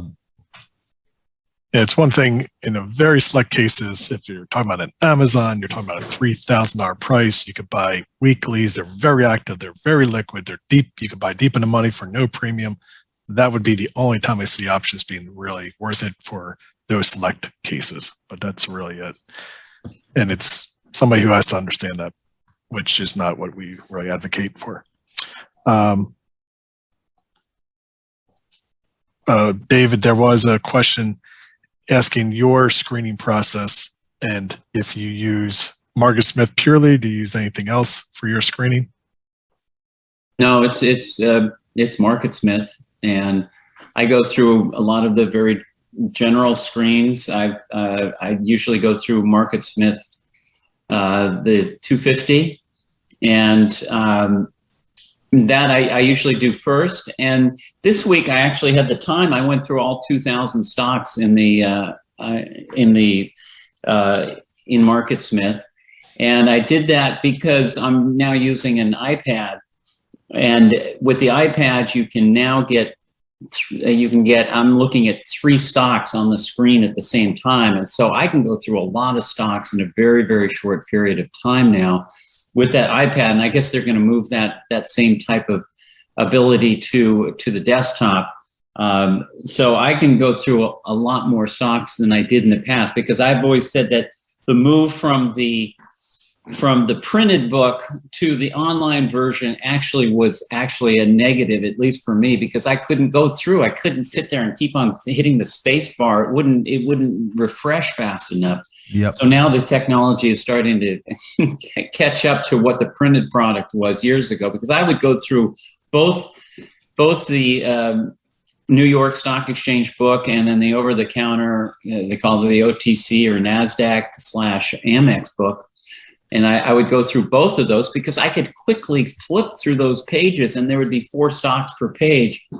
And when they stopped printing those, I thought it was a real step backward. So now it's, me too. Now it's These books right here. These are the books. Yeah, those are the old books. I'd love to go back to the books, Dave. I was heartbroken when the books got discontinued. So now it's the books have turned. I just use my iPad, and you can get them. Yeah, you can flip through them very, very quickly. And I'm still really, the first thing I like to do is I just concentrate on is there a tightening pattern? Is there's a BCP going on? And then once I see that, then I can go to a bigger version of the chart. And sometimes I go through, I have my iPad along with my desktop, and so I can get both pictures very, very quickly. So I love Dave. I love the new feature. That new feature with the iPad. I was just using it this weekend, and Arusha, that's really a wonderful feature. Something that David and I have been lobbying for a while. For years, we've been asking for that, and they finally. I don't know if we had anything to do with it, but they finally did that. And I'm hoping that it comes over to the desktop version. Also, I like where you can look at the feature that I like is where you can do a 2x2, and you can see the daily and the weekly, and you can see on the screen, you can see a couple stocks at one time, and also get the daily and the weekly all in one bird's eye view, and just scroll through them, and it's really nice. Yeah, the multi charts are huge. I've been begging for years. The reason why it's taken longer in MarketSmith or the desktop version of MarketSmith is because a lot of the charting framework is just an older framework, and so that's what they have to redo the whole thing. But the whole one of the priorities was Zoom, and multi charts was the other one. Get all that stuff, because it's a tremendous time saver. So we were able to do it in the iPad because it's completely newer technology and only developed a number of years ago. So we were able to add that pretty quickly. Real quick, TMST up 14% right now, is up about 15% just a few minutes ago. Again, you see the power in this. Just think about it, 15% in a couple hours. Do the math, do the compounding. I've heard constantly, people saying, "Oh, this market's so tough. There's no, there's the short-term trading opportunities. They're everywhere. Look at this. I mean, this is where if you're even a short-term trader, you have incredible opportunities. Here's my list today, my buy alert list: 14%, 12%, 6%. There's only one stock down on balance. Just throwing a dart here, and picking a couple names, you're making money. But bottom line is that, this happens every day, every year. You're always going to have stocks that are setting up and that can make these moves, even if you're short-term trading. But again, you're trying to angle yourself into being able to, now you can improve your worst case scenario. This is what I want to keep pounding on, this point of improving your worst case scenario. So now you've come out of the base here, right? Now we start to watch and say, okay, is this acting normal? How do we close today? Next day, do we follow through? Let's just say the next day we follow through a bit. We get into new high ground. Now, stock's up 20% from the breakout. Wow, that's a very impressive breakout. At that point, maybe you sell half your position, right? You've taken half of it off. You've guaranteed yourself a 10% profit if you put your stop at break even, or you can now use that profit to finance your risk. So now if you've got an 8% stop on this and you sell the stock, half of it up 16%, you're now at break even. If the stock stops you out, you break even. You could go and have your full stop and not lose any money. Now you've improved your worst case scenario, and you're in a position, if this turns out to be a big winner, you're free rolling now. You're getting a free shot at the upside. See, when you first enter the trade, it's all risk. You start off with all risk. That's why you want to keep it as minimal as possible. But once you get into a profitable situation, and if it happens to be where the profit's enough where you can take some of that off and finance your risk, and of course, the bigger the gain, the less you have to take off to finance your risk. If this was a bigger move, you could take off even less and finance that risk and have even more opportunity on the upside. So this is what you're always trying to angle into, is a situation where you create asymmetric leverage, and you're always looking to improve your worst case scenario and start off with your worst case scenario being mathematically viable right off the hop. So your worst case scenario on your stop loss already makes mathematical sense just from your results of your average gain versus your average loss and so forth. But now you're trying to improve that. You're trying to improve that scenario. And depending on where you are in the market, if you're just coming off of a bear market, let's say we got a follow through day today or in the last few days, and we've come off a bear market low. We're starting to turn up off the lows. It's the 8th, 10th day. And I get this stock breaking out of a base. It's been holding up through the, maybe during this time, there's a big correction. This is just moved sideways, breaks out of a base. There's no way I'm going to sell all this stock here. I might be on the next big mover. This might be the next Netflix. And now, again, your upside is unlimited and your downside is limited. That's the whole, if there's anything you get out of this, that's the holy grail. That's managing the risk-reward relationship and putting yourself in a position to take advantage of asymmetric leverage or volatility. That's the holy grail. More questions, Bob? I just wanted to add a quick golden nugget from what David Ryan said earlier, guys. All he's looking for, and I went through this process in my learning curve, to look at every chart, look at the whole chart, look at the base, look at everything. If it doesn't have that tightening on the right side, in 1 second, you should be able to identify a name that's either worth looking more closely at, or there's no way we're going to buy this if it doesn't have tightening. So don't take the time now. Time is money. So that's a big golden nugget in my learning. I just saw a question and said, can you go to the Upstart trade? Let's go to the infamous Upstart. Let's take a look at Upstart.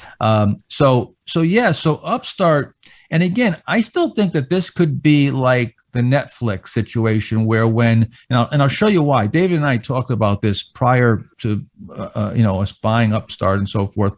But as we were looking at Upstart, with Netflix versus Blockbuster, Netflix originally blasted off, similar to Upstart, where it had that first move, but then it corrected and it went basically sideways for I think it was 8 years. The technology was new and it had not yet vaporized the competition. And as Blockbuster topped almost to the day that Netflix went public. We talked about this, right? Well, this is similar with Upstart versus FICO, which is Fair Isaac.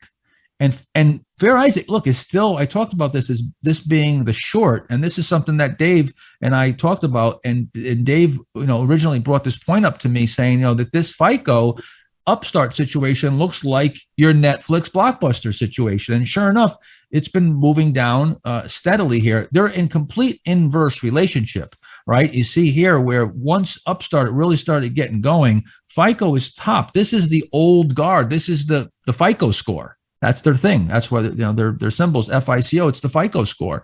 Meanwhile, you have Upstart, UPST. You have Upstart that is blasted off since there. Now since then, Upstart's starting to act like FICO a bit here, right? But huge move. And this may just be that first leg. And now we're going to see if this new way of AI, automated lending, and more important, not just lending. That's what some people don't understand about Upstart. It's not just lending. It's credit worthiness of figuring out the credit worthiness of a customer. And because of that, it's looking to give people loans for better reasons that a loan officer can't find. They're not going to be able to identify things that, and this technology is AI. It's learning. It's constantly learning, improving, and getting better and better and better. I think this is the future in some way, shape, or form, whether it's Upstart or another company, where it's absolutely going to this. This is the direction we're going. Who's going to be the winner? We'll find out. But to go back to the Upstart trade, 50-80 rule. 50-80 rule. Yeah. So Upstart is off 50% here. We actually sold this stock. We sold this stock on this day right here and this day on the 14th and 15th. So, and went into it. This was just a quick short-term trade that was off of this little cheat area off of a power play type situation. It ran up here. And well, actually we sold half. We sold half on the 14th, half on the 15th. And then for the last 25% position, there was a break-even stop, which got stopped out on this day right here. I believe it was on the 26th, right, Bob? On 26th, Yep. Yeah. So those were the sell points. I'll just give you. Let me show you. You asked about this trade. I have to once again move my Zoom toolbar. This thing drives me crazy. There it is. Okay, hide floating. So bought on this day right here on the 12th, right, Bob? Yep. Right here. 319.10. Right. Sold here, and then break even right here. Ended up about a 20% profit.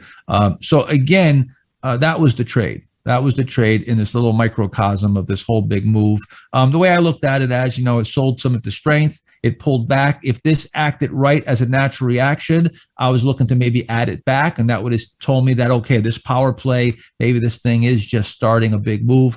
But again, it came off. That's not natural. And then it just went sideways here, built a little mini ledge. And since then, hasn't been performing. So again, we're gone and we're out of it anyway. So it doesn't really matter. But this is going to need a lot of work now. This is a big broken leg now. So we need a lot of time in the hospital to repair and to mend this broken leg here. Is it worth noting, Mark, for our MPA members know this already, but for the non-MPA attendees, that we sold 3/4 of it before your CNBC interview? True. Yeah. For those who say I was pumping the stock, yeah, we were already out of it. Sold it twice. Yeah. Whatever. So anyway, what else? Question was asking. asking. NUE is moving up here, up 6% now. So this is actually ripping through here. And we'll see again if this just comes straight out. Fine. This is why I take a half position first to get on some in case it doesn't set up that right side perfectly. I get on in this little cheat area right here. See, this is the benefit of having these multiple buy points, and you don't have to make an all or nothing decision. It's incremental. So you bought a little bit here, right? And now if it sets up and it improves, great, we can add to it. If not, we'll enjoy the ride with a partial position and make a little bit less money. Go ahead. Another question. Yeah, quick, which I'll explain. Ashwin's asking just about the notations on your software there. Mark has 1F, 1H. That refers to one full position, a half position. The R2s would be reduced 2 times 2X, or reduced 3X means reduced 3 times. It's just his little notes for his understanding of his positions. You could use with, of course, whatever you want. Yeah, just telling me, if the stock was reduced. If we reduced it, this SHOO was reduced on 3 times. So we sold some into the strength as it was moving up. We're selling into this strength, and it's been reduced. That's just a little acronym there. I sometimes put notes in here as earnings. I'll put an earnings date in here and stick it in. So just a little commentary fields. You can set this up however you want. Yeah. Nell Lapad is asking, quick question, since Market Smith doesn't provide your next year or sales estimate or earnings estimate, what do you use? And I mean, Yahoo Finance guys is as good as it gets if they're free. But Mark, any other research or services that you would use for future earnings and sales estimates? For future and earnings, well, for estimates, I mean, Yahoo, Finance is free, and so that's fine. And you do have the estimates, of course, in Market Smith for the annuals. I don't really go much beyond that, but you can maybe try Zacks. I have a Zacks institutional product. It's actually on my other on my other computer here, and I do sometimes use it for custom screening. There are a few things that when I want to write maybe a screen that, like I said, sometimes I use utility screens. Market's down, real sharp in 6 weeks. I run a 6-week relative strength screen, something that maybe I can't fine tune in MarketSmith. I do have some other options, but very seldom. So something like that maybe. But there's lots of services. They're all going to basically be the same. There's a lot of free services. By the way, so I got stopped out of the SBOW, came back to break even, squatted here. Again, this is not something that, I would normally do. Well, I should say in these conditions, actually, I am kind of doing this most of the time. But if I had a huge position, and I wouldn't have a huge position in a stock that's thin, but let's just say this is a more liquid name and I have a huge position in it. Then I'm going to do with my overweight, I'm going to put a stop in something like this, where if the stock gets up, I'm either going to sell some out when it's up and take some profits and cushion myself a bit, or I'm going to move my stop to break even right away on the overweight, because I don't want to get myself into trouble with an overweight position. And then I can play that normal size position maybe with the full stop. In this particular case, I'm yapping away here and got a million things going on. I'm, like I said, I'm not going to lose money for entertainment here. So we're just playing it as tight to the vest as I can here. So that had hit the stop, but still with this squat being before 1 o'clock, this could still have a good close. In this particular market though, I mean, there's been so many squats, so many reversals. I don't even trust the really good breakouts, even when they close great. Within a day, 2-3 days, they come back. So it's been a real tough environment to have stock. I call this a squat fest. I mean, this whole year has just been the year of the squat. That's what we see over and over and over. Go ahead. More questions, Bob. Some guy named Yossi is asking on Google, do you have a time stop guy at named Google? Yossi? Yeah, some guy here named Yossi. We know who Yossi is. That's why he's saying that. Do you have a time stop that we love you, use? Yossi. Oh, yeah. Do you have a time stop that you use for Google, for example, that we currently own? So a time stop, I don't come up with a stop that's based on a specific amount of time. It's just if it's not acting right and it starts looking abnormal as far as the time is concerned. So, I'm really just looking for the violations. So I would really expect this to be moving out, and it's not. It's turning around here. So, but, when I first go into a position, I already have the stop delineated. I'm sticking with that unless there's a reason for me to sell. Maybe it starts acting. It's giving me violations, and before it hits the stop. With this, the stop is so tight that probably won't happen. I'm just sticking with the stop, and that is a number that I've already, deemed acceptable. So the answer is no, I don't necessarily have a time stop, but this is definitely not coming in on schedule here, and it's underperforming today. So I don't like this, the way this is acting right now. I would have liked to seen this follow through. Apple, on the other hand, has really followed through quite nicely, starting to come off the highs a little bit, but this is really what you want to see. And again, see, this opens up your options now, because now you're at a profit. You have options. You can now create that asymmetric leverage without, and here's the key. When I say create asymmetric leverage, you can create asymmetric leverage anytime. You can put your stop at break even at any time. Problem is that if it's trading close to that stop, it's going to stop you out. Okay, so creating asymmetric leverage is all about creating it without choking off the trade. You want to choke the trade off to where it acts abnormal, but you don't want to choke the trade off and not let it fluctuate normally. That's the key. So we want to be able to give it fluctuation. When you get at a profit like this, you now have room to let it fluctuate. And now if this came all the way back down, especially let's just say it did it in one day, my stop today would easily be break even today, even though my maximum stop may be, I'm sticking with my original stop. But if this, let's just say this reversed here and came all the way down, and I see it intraday, it's at 156, it's at 152, and it's coming all the way back down, I'm going to sell it. That's a reversal. That's a huge reversal of a full set of the breakout, engulfing all those days. That would be very abnormal. So I would probably get out at break even at that point, and I would override my stop. But that would have to be, this big, gigantic, abnormal day.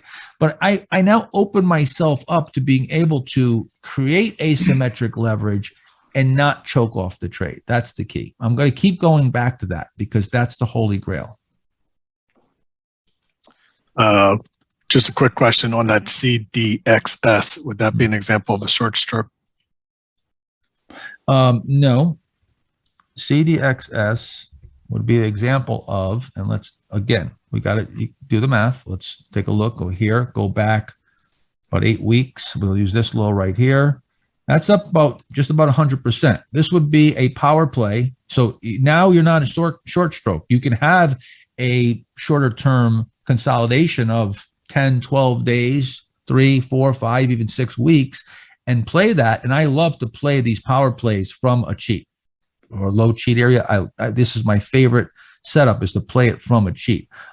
So get it low, coming off the low of the base here. So this would be a power play-esque type of setup. I say power play-esque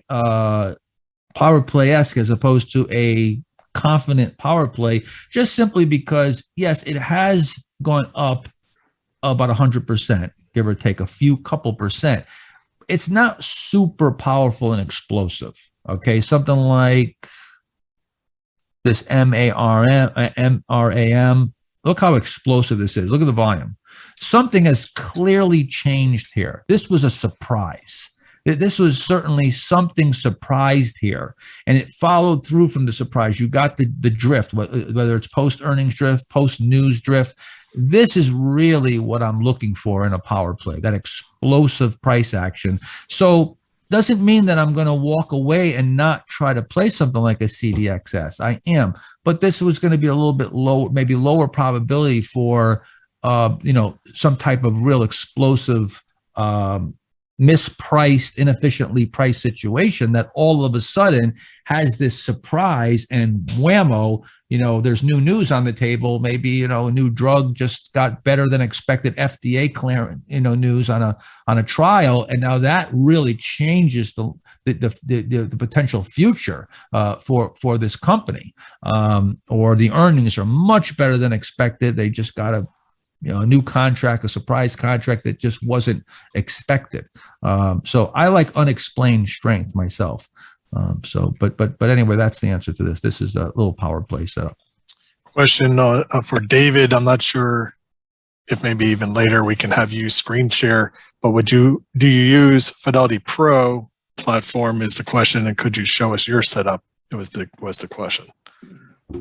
On Fidelity Active Trader, yeah. But I don't use any of their charts. I use it to look at my positions. Dave, do you want to share your screen? I mean, you could if you want.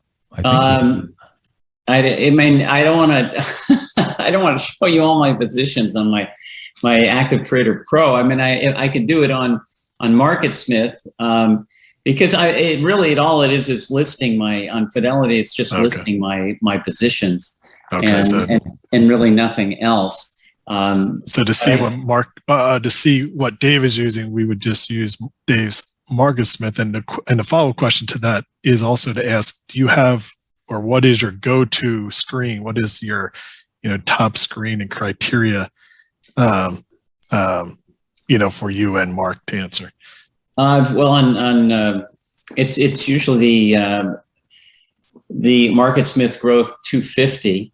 And I go through that every week, but then I try to, like this week, I try to go through in group order all the stocks in the database, or all the stocks. At least what I use is I go to reports and I look for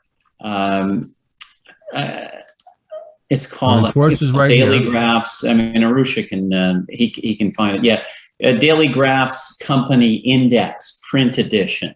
Printed product, and so it's set up the same way as it did. That's right here. When I was going through the hardcover books, and because the hardcover. Let me just interrupt 1 second. The books did not have every stock.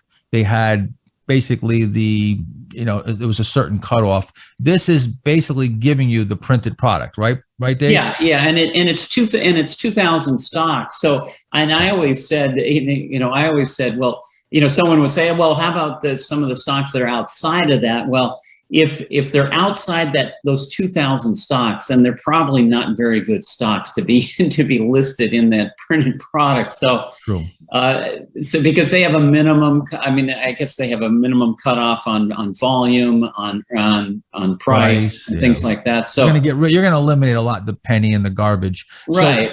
Yeah, so Dave, how are you now from this point now? How would you sort this? I just go to group rank. No, not by industry name. Go to group rank. If you have group rank on there. I should have it in here somewhere. Let's see. I don't know if I set this up. You might have to add it. No. They're industry group rank right there. Well, that's industry group relative strength, which is different. All right, let's So see. you must not have it in there because I want to see the strongest group ranked because I guess there's been studies done talking about where most of your biggest moves occur in the strongest groups. Right. And so I want to concentrate, especially on the top 50 groups. I mean, you could go by relative strength, but that's actually going to mix groups. I want to go by group rank, and so I see number one group right down the list. Like right now, hold on, I got to go back. You just got to click that wrench mark. Yeah, custom layout.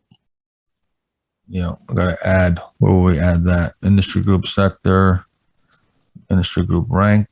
Yeah, like right now, the top industry groups are apply at the bottom. At the bottom. Is that gonna add it? You click and drag. So Click and drag hold this. Yep. Okay. All There right. you So go. let's put this in here. Let's stick this here. Now I hit save. Then apply. and it will apply at the very bottom. It's Okay, cut off a little bit. Well, I'm Yep. sorry. Once you again, that the Zoom thing is in front of it. Oh man. All right. So let's see now. Do I have to reboot or is that going to be here? No, it'll be there. It just depends where you put it. Yeah. Yeah. Let me see. Let's see where if I put it in here. A lot. Yeah. So probably at the end. Well, there it is. Oh. Yeah. Where? wait, No, what did you? That's put relative again? strength. I don't see it here. Let's go. Yeah, do it again. Nice layout. Okay. So then. Industry sector. Oh yeah.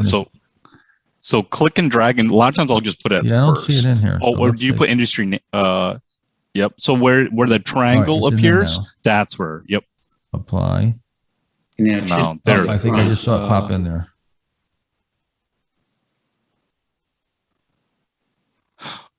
Oh wait. Oh, you're on the. Oh no, but yeah, where is it? maybe oh, I'm wondering if it's still because it's in the report, but that No, shouldn't- because this is my look. Yeah. here. It should be in there. I'm not sure. I think I have to reboot. That's what I think. But maybe no, not. it usually Well, does it but yeah. unless usually it does it instantly. Well, let me. I don't have that because that's not how I do this. I don't look at the industry groups first. I look at the stocks and then I just let them lead me to the industry group. So here's something that Dave and I do a little bit differently. I'm looking purely bottoms up, and then I'm aware of groups that are strong groups, but because the stocks lead those groups as opposed to doing it this way. I do look at IBD though on the weekend, and I look at the industry group in the general market page, and I take a look at the industry groups. I look at them a little bit differently. Mark, when I just did it, it refreshed them instantly. So there's something clearly wrong. You may just want to close, log off, log back on. Well, I don't want to take the chance and do it. Yeah, it should do it, but I don't yeah. know what's going on. I don't want to start messing things up here. So, but okay, we're sorted in industry group relative strength. So you're going to see here, you get all the electric semiconductors. You see, you're going to have everything.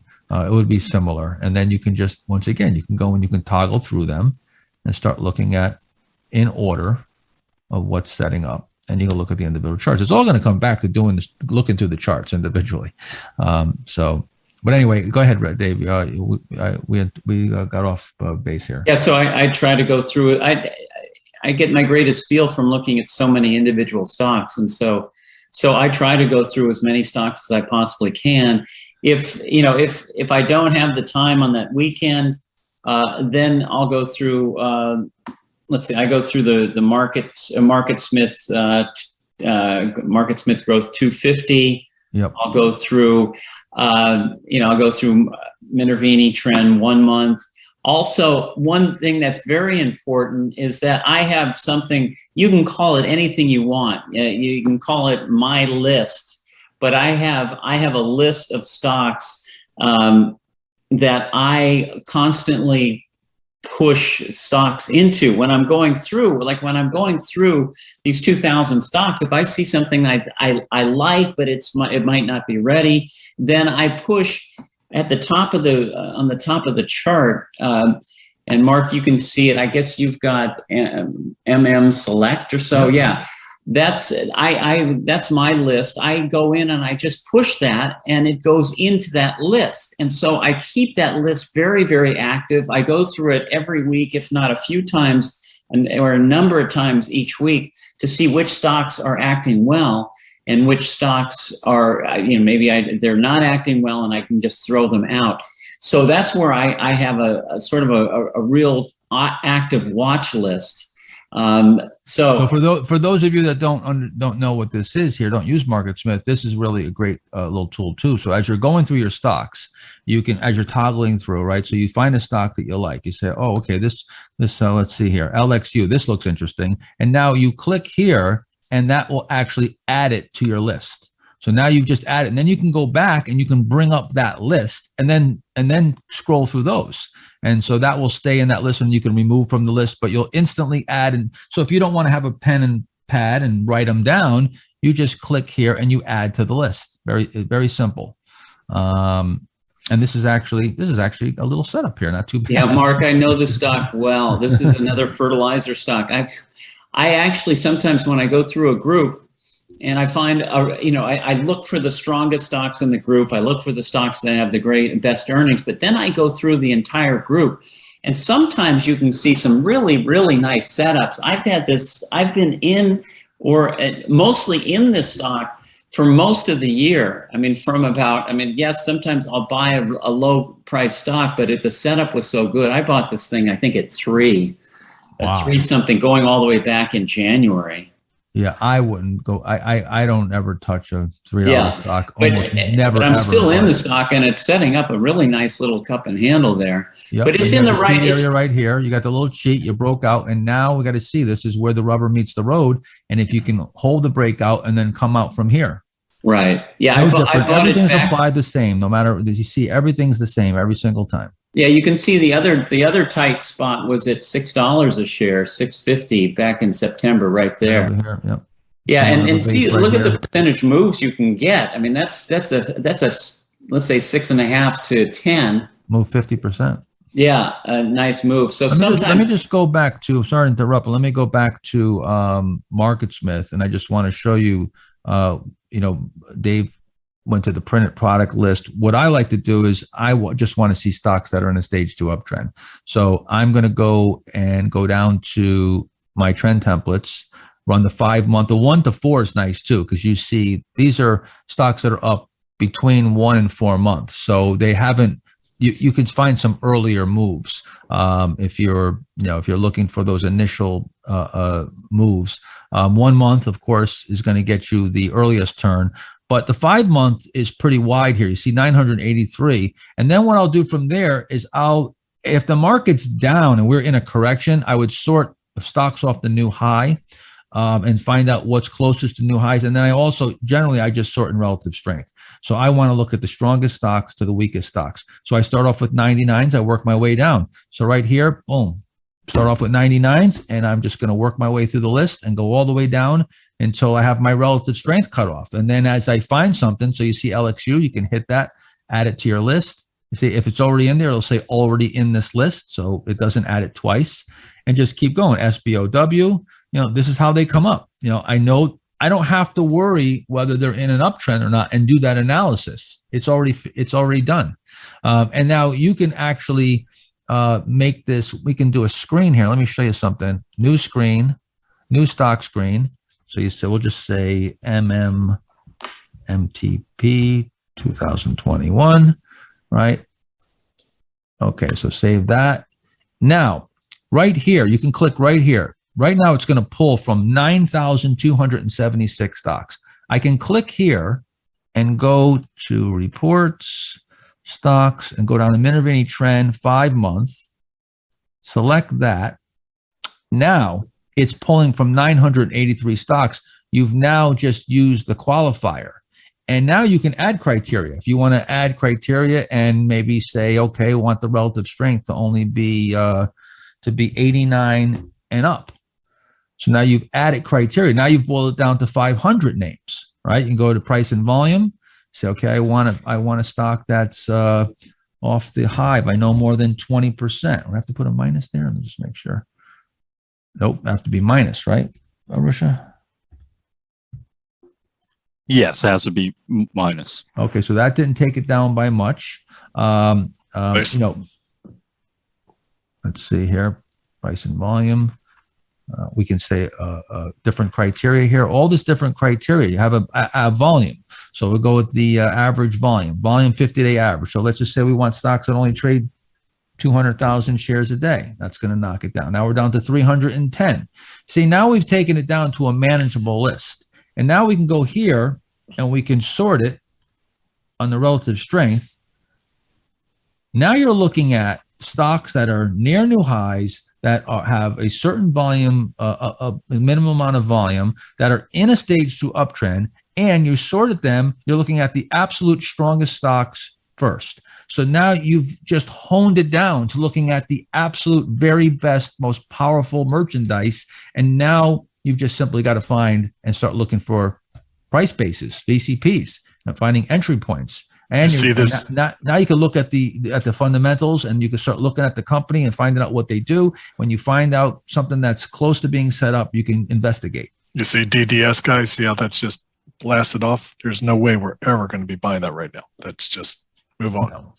No, that's extended. Hyper extended. Slightly. So now I just scroll through here, and this is where I'm going to get the majority of my ideas. Now, also, the one thing that this isn't going to get IPOs. So I have here, you see IPO raw. That just means that this is an IPO screen that is purely based on from the IPO date. So I just put in the IPO date. What I do is I over here, and again, let me just go and show you where this comes from. So go here, IPO date. So I click on here. You can actually put in here when you want to go back from the IPO. So I'm just looking at stocks that went IPO from 2020 until current. I usually go back a year or two. And this is going to give me the price above $12. Relative strength rating, I just have it at 25. That's just given a cutoff, so I don't get into that absolute bottom of the barrel. But then from there, here's what's interesting about this screen. Show you. I sort it. If you come over here, I sort it in IPO date. And what's so great about this is it gives you the shortest to the longest as you screen. So if there was an IPO today, that would show up. And then if there was an IPO within 2 days, that will show up. Watch how it gets longer. As I screen, watch this. See, they'll get longer and longer. Watch. And I'm going to see every IPO now, right? And if I want to put additional criteria, that's fine. The chart's going to get longer and longer and longer until finally, I'm at a point where, it's not a new IPO anymore. And that's my cutoff. But I'm looking at every IPO. This is invaluable. I mean, it's just, if you just did this alone and just look for the IPOs and the power plays, you can make a career on this. So this is, these are my go-to screens. And everything else is sort of utilitarian, is sort of, screens that I run under certain conditions, but the bread and butter is just going to be looking in the stage 2 uptrends, looking at sorting them by relative strength, and looking at the IPOs. And from there, then it's all just roll up your sleeves, manual work. Nice thing here too is you just click right here and it goes right to the website and take you right to their website. You can start looking at, investigating a bit. Whoops, that's my Twitter page. Okay.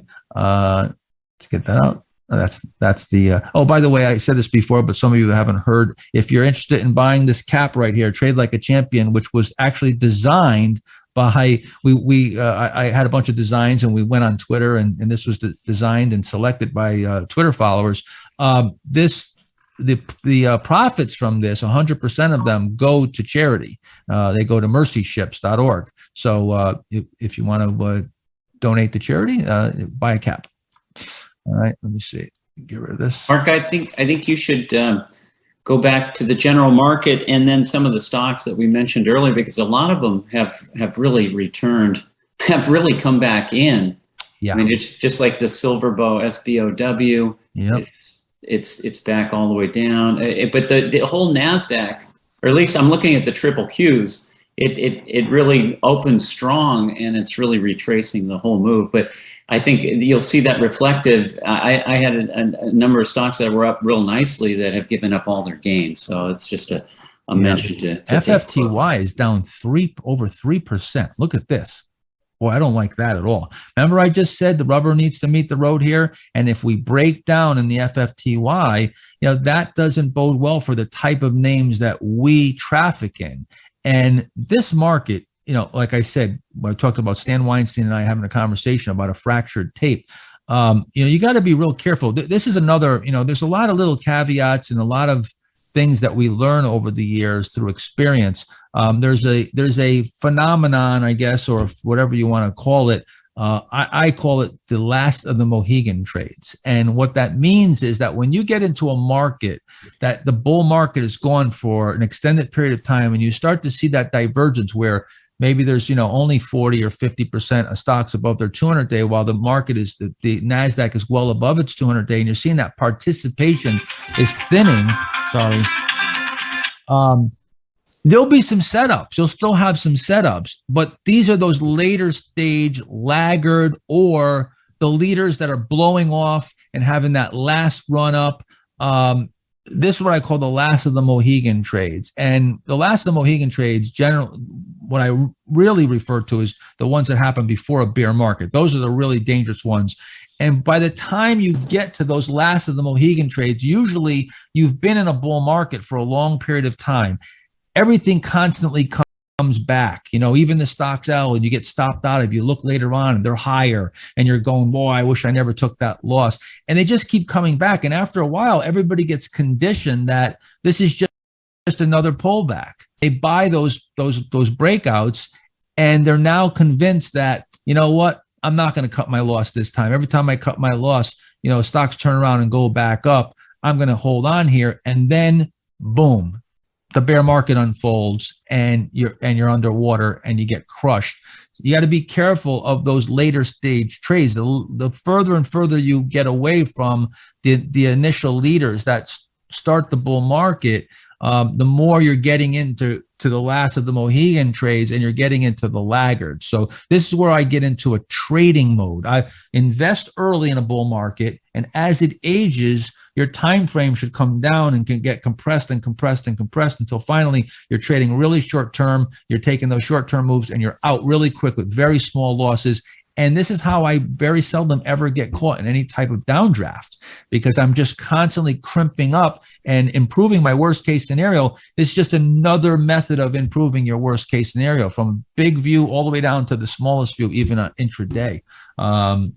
Yeah, it looks like Nvidia's down more than 1% now, like 1.5%. Yeah. So a lot of these stocks that they gapped up. Now they're and like I said, this strength, I'd be selling right into this strength here. But I don't like this tape at all. I think it's very it's a very strange market right now with the way you're getting all this bifurcation and so forth. Hey, Mark Ritchie, I haven't heard from you in a while. Are you doing anything here? You selling anything? Buying anything? You secretly making money behind the scenes and not telling us? No, I don't like the action either. I started about an hour and a half ago. Things just kind of started leaking off. But yeah, no, I mean, I got stopped on that bicycle I bought last week, that BCYC this morning. But other than that, no. A good example though. Look at Square. Look at Square. This I knew this was one. Yeah, you nailed that one. Yeah, I know, but I should have shorted it for everybody today. We should have been on this day. This was with PayPal. With PayPal just unraveling. Yeah, it's still going down here. Good friend of mine, I was telling to get rid of their PayPal over here when it started looking like it was turning into a short, and it just unraveled. I was pretty sure Square is going to play some catch up here, looking so toppy here. This might just be the beginning of a much bigger move down for Square. I wouldn't chase it here, of course, but again, we talked about Square. Peloton also look down 7% now. TDoc off 6 change. Snaps off another 6% today. These are stocks that are looking, pretty piss poor here. But go ahead, Mark. Yeah, that was I can't remember exactly where I was going, but just pretty much confirming what David was saying.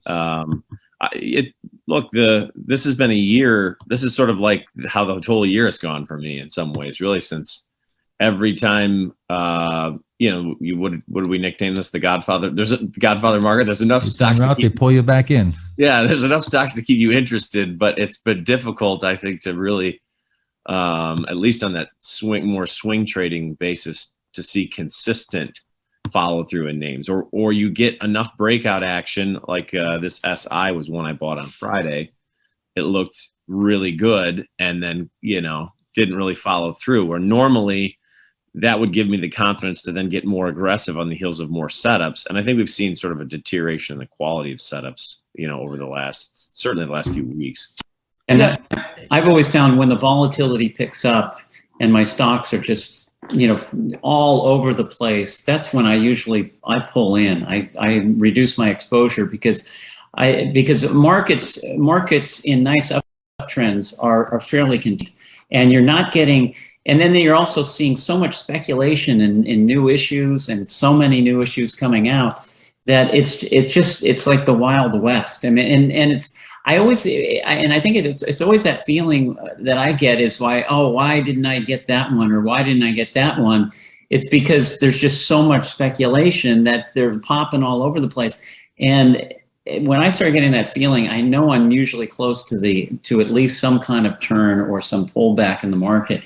I think that, and what Mark said is the difference this year is every time you would start to think the market is going to correct, they come up with some new names.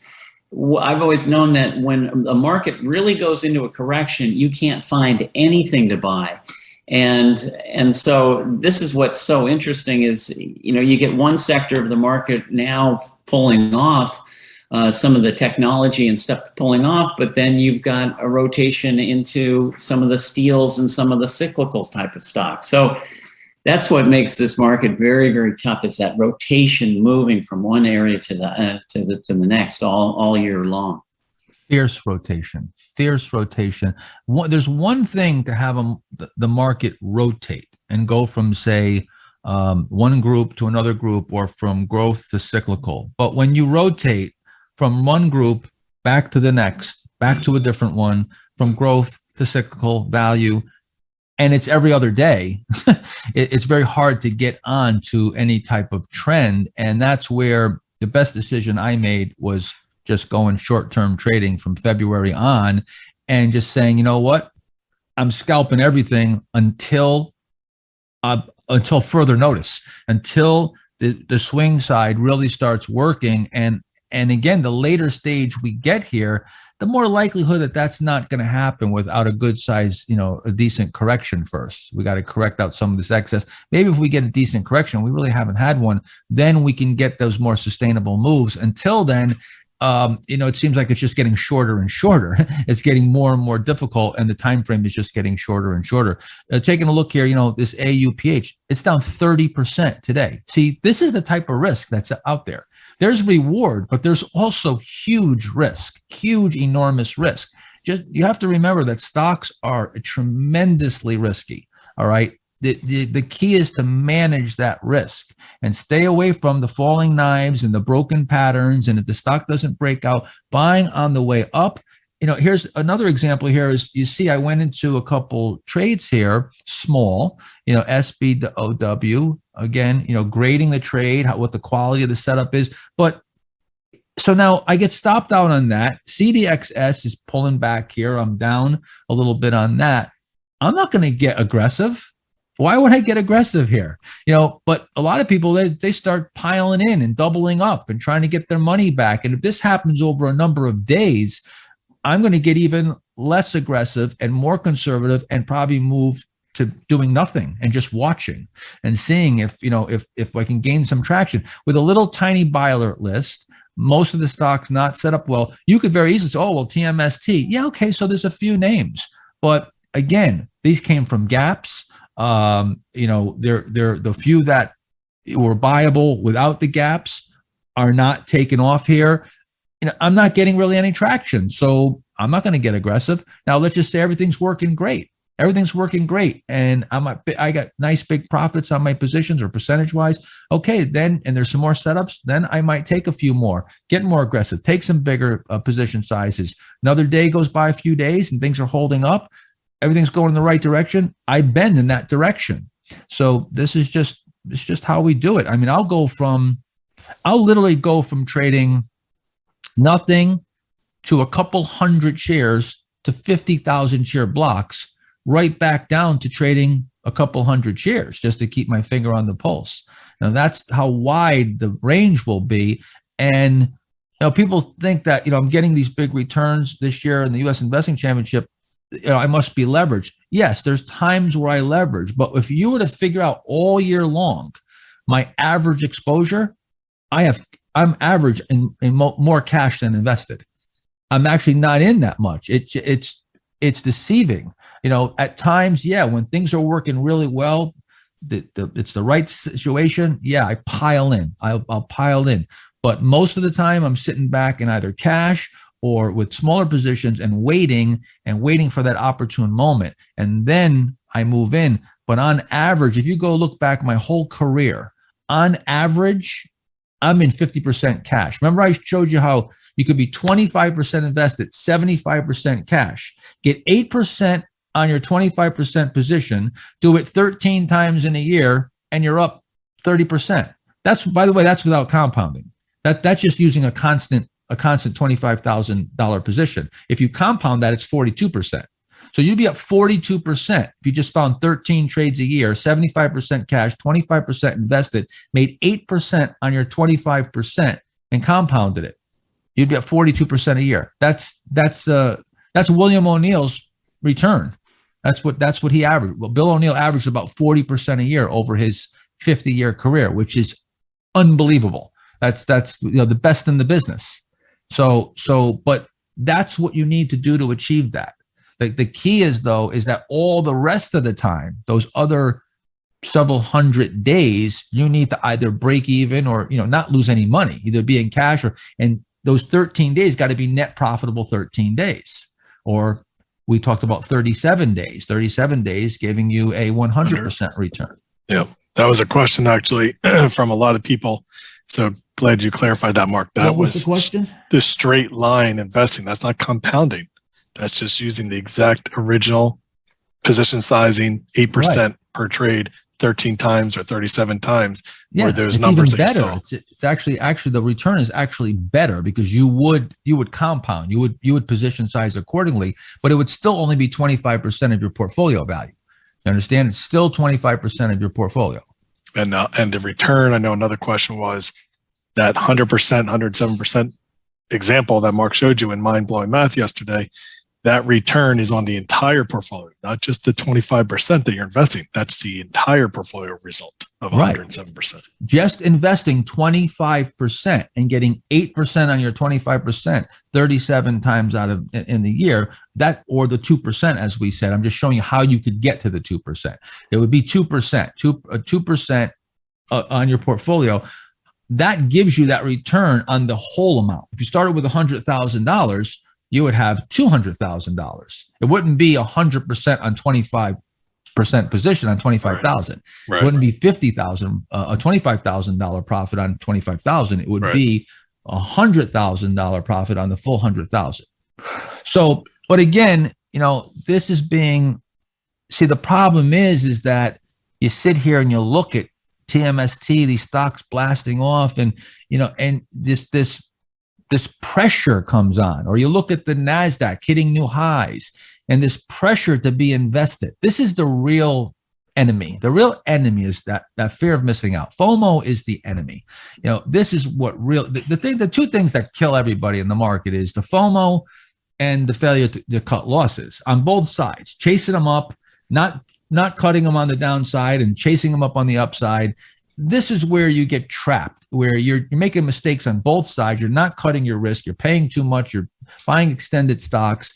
And then you compound it by, not nailing down your profits, giving up your gains. You take all this, you pull it all together. It's a catastrophe. It's a catastrophe for most traders. They do well when the market's doing well, when they're turkeys in a strong wind, to borrow Bill O'Neill's phrase. They're flying when the wind's blowing, and the wind dies down, and everybody comes crashing down to earth, and then they give up everything because you didn't have good principles to begin with. You never started with good risk management. Whatever gets you there is what unravels you. All right. If you start off, if you don't have good risk management, then that's what's going to take you out. If you bottom fishing is going to take you out. Whatever gets you there, whatever gets you to the promised land, brings you to hell. And meaning that if your edge stops and you're using tight stops, well, guess how you got to protect yourself from going to trading hell. You can't get stopped out a zillion times. You get death by 1,000 cuts. See, there's still risk there. Stops aren't going to mean that use stops. It doesn't mean that you're not going to blow up. You could still blow up using stops. If you don't use progressive exposure, you don't use these things judiciously, and you're not pyramiding, you can just go in there and just buy stock after stock after stock after stock and just get stopped out over and over and over, never bend with the market, and you'll blow up. You'll have a risk of ruin there too. You see, whatever gets you to the promised land, that's what takes you to hell. Just keep that in mind. All right. So that's what you have to guard against. It's a double-edged sword. When you're wielding a sharp blade, you got to be careful. You don't cut yourself with it. It can cut. You're a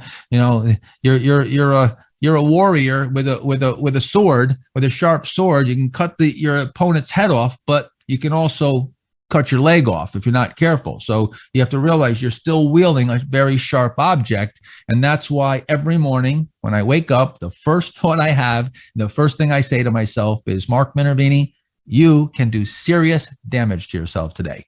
You've got millions of dollars sitting there in buying power, and you could take that money and make a bad move with that and create serious financial damage to yourself. That's how I start off, just respecting that risk and respecting the sharpness of the blade. And then I very carefully decide how to use that blade for the day and try to make sure that all my cuts are outgoing, not ingoing.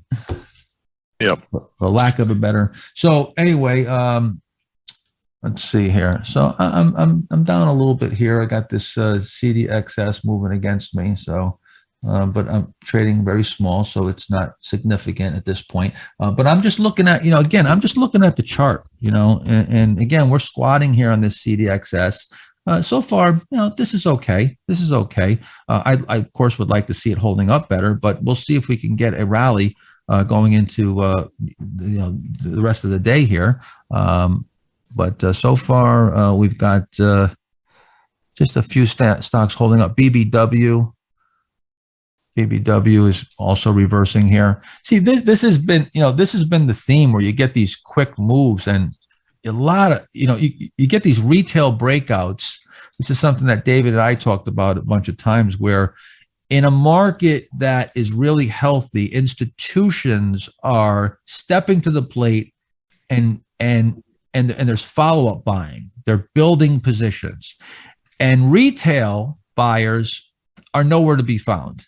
After a bear market, retail buy, the last thing they're thinking about, they're off working a job trying to rebuild all the damage that they did to the bear market, that they got killed because they didn't cut their losses. Later, after the bull market has has been going for, you know, number of months, number of years, you start getting all that retail money comes in, and now the retail buyers start break the stocks out, and the institutions are selling into the strength. The stocks liquidate on the way up, right? Smart money gets out on the way up when they have buyers to absorb their large blocks. So this is the later stage nature. This is totally consistent with every cycle going back 100 years. And it's so, this year it's been so evident, but it could go on for a long period of time. So this is where, you know, you make that adjustment and you start doing the shorter term trading and you sell into that strength, as opposed to if this was the start of a new bull market and you came out of a bear market, you know, these stock breakouts would, first of all, they'd probably be holding up and taking off, and you wouldn't even be able to get on board. They'd move so fast through that buy point, and you don't get much pullback. They just take off and they're gone. That's the sign of a good market. A tough market, a market like this is where they break out, they come back in, and you can get all you want at the, you missed the breakout. Oh, great. You can buy it later in the day below the breakout. No, that's not where you want to buy it. That's not what you want to see. So two things. Let's do more questions. And for another half hour, and then I don't know, Arusha. I don't know if he'll be back at 12:30 p.m. Okay, Eastern time, guys, to do a Marcus Smith review. Yeah, then we'll get into Marcus Smith with Arusha. We can dig into some Marcus Smith features. Marcus Smith is our sponsor, and today we do like to and mind you that Market Smith, David and I have been using Market Smith in one way, shape, or form. I go back to Daily Graphs printed I've been using it for 30 years. So this isn't something where, and also I should point out too, that we've never had a single sponsor for the Master Trader Program in 12 years. And Market Smith has never sponsored anybody outside of their own products. I'm the only product or service that they have ever endorsed ever. So both of us, this is something that we have an affection for each other, and it's not really a monetary thing as much as it's that this is what I use, and this is what I really believe is the greatest product for you to use to do what I do, to do what David does, and Mark Ritchie. It's like I said, you're getting 98% of the big institutional product for like 1/20th of the cost. It's really your main tool. All you need is, Market Smith screening and some quotes, and your maybe a news feed, and you pick your brokerage firm. You're in business. Now but it's just like, all you need is a baseball bat and step up to the plate. You're a baseball player, right? You're a batter, but now you got to learn how to hit the ball, and you've got to learn how to use that simple tool. Everything, it's a simple tool. When an Olympic athlete goes on the balancing beam, it's just a 4-inch beam, 4 feet off the floor, and that's it. Okay, well, let's see what you can do with that.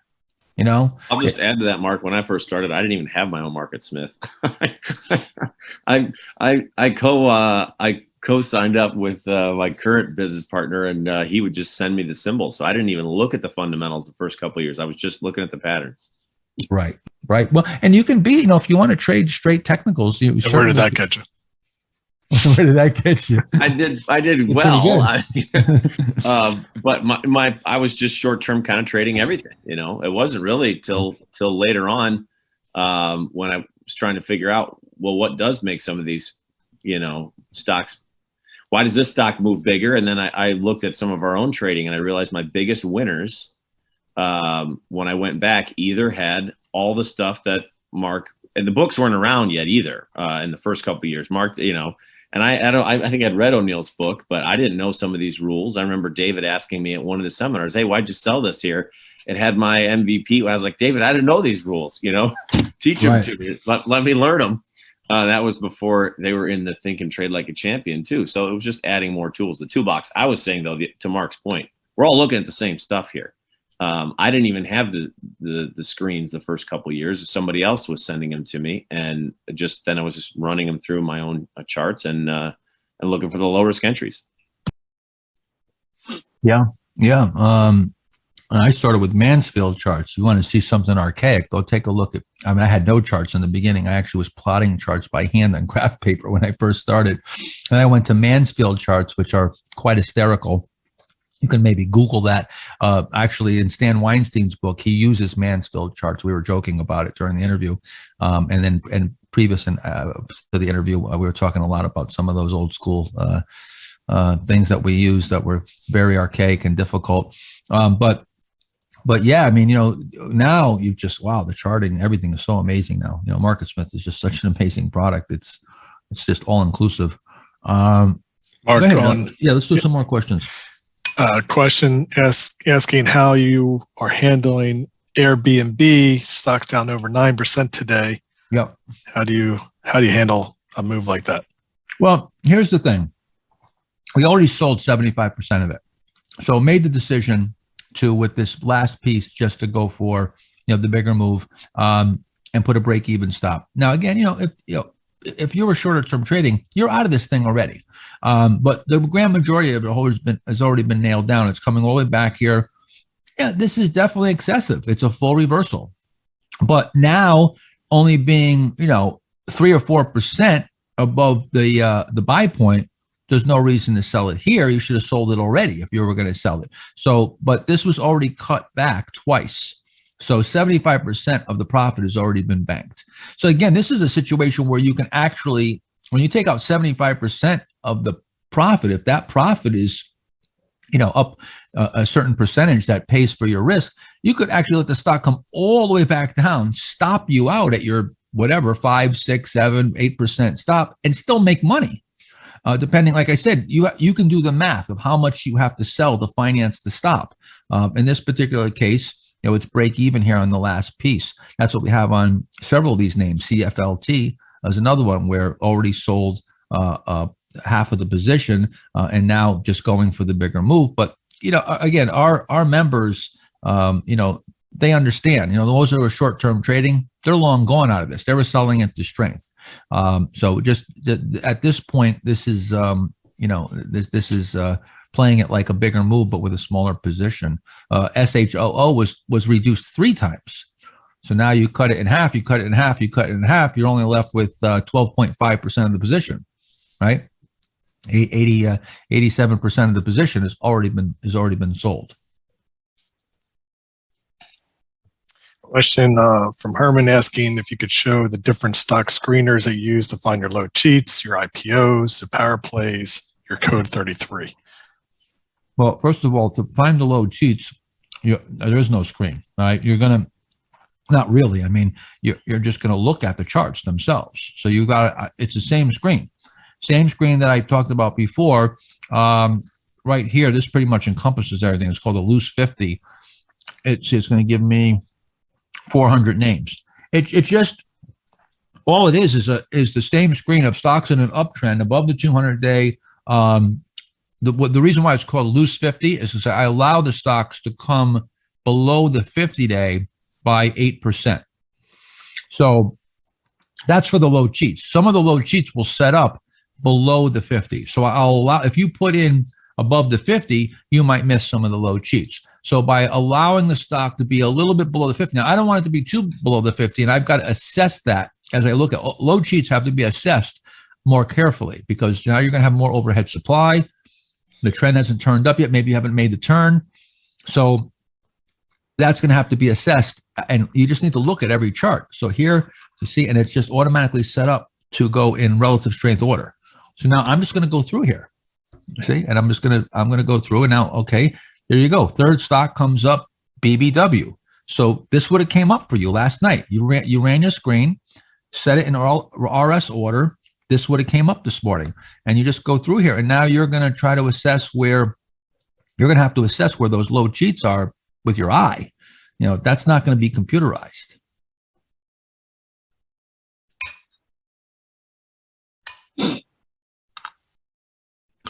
Mark, another question from Fabio asking if you could go through your trading journal, maybe Mark Ritchie as well. If you could explain, what you're putting in it, how to use it, how you used it. I don't use a trading journal anymore. I have to admit that, but I did for many years. I don't use a trading journal anymore. So, and I don't know if, I don't think Mark, I don't think you use a trading journal anymore. Do you? Well, define a journal, meaning in terms of how I'm feeling and those types of things, or Yeah, actually, like journaling journaling the trade, writing down everything about that trade. well, so I track all the trades, and then those just go in. I use just Excel, and then obviously I'll put some notes in there, but not in terms of. I guess it depends what you mean by journal. Yeah, I would say that if you're just starting at this, even if you until you're successful for a long period of time, and you really been able to double your money several times, you be using a journal for sure. Again, I've been doing this for almost 40 years. This is so second nature to me. It's like it's really like, you know, riding a bike to me. Trading is, people say, you know, oh wow, you're a stock trader, it must be stressful. Not at all. There's no stress at all for me with trading. I put on $10 million positions for my personal portfolio, and I don't have one iota of stress. I know where my stop is. I know exactly what I'm going to lose before I get into the trade. And I've accepted that, and I have confidence in what I'm doing. And I have everything. I have contingency plans for everything. So again,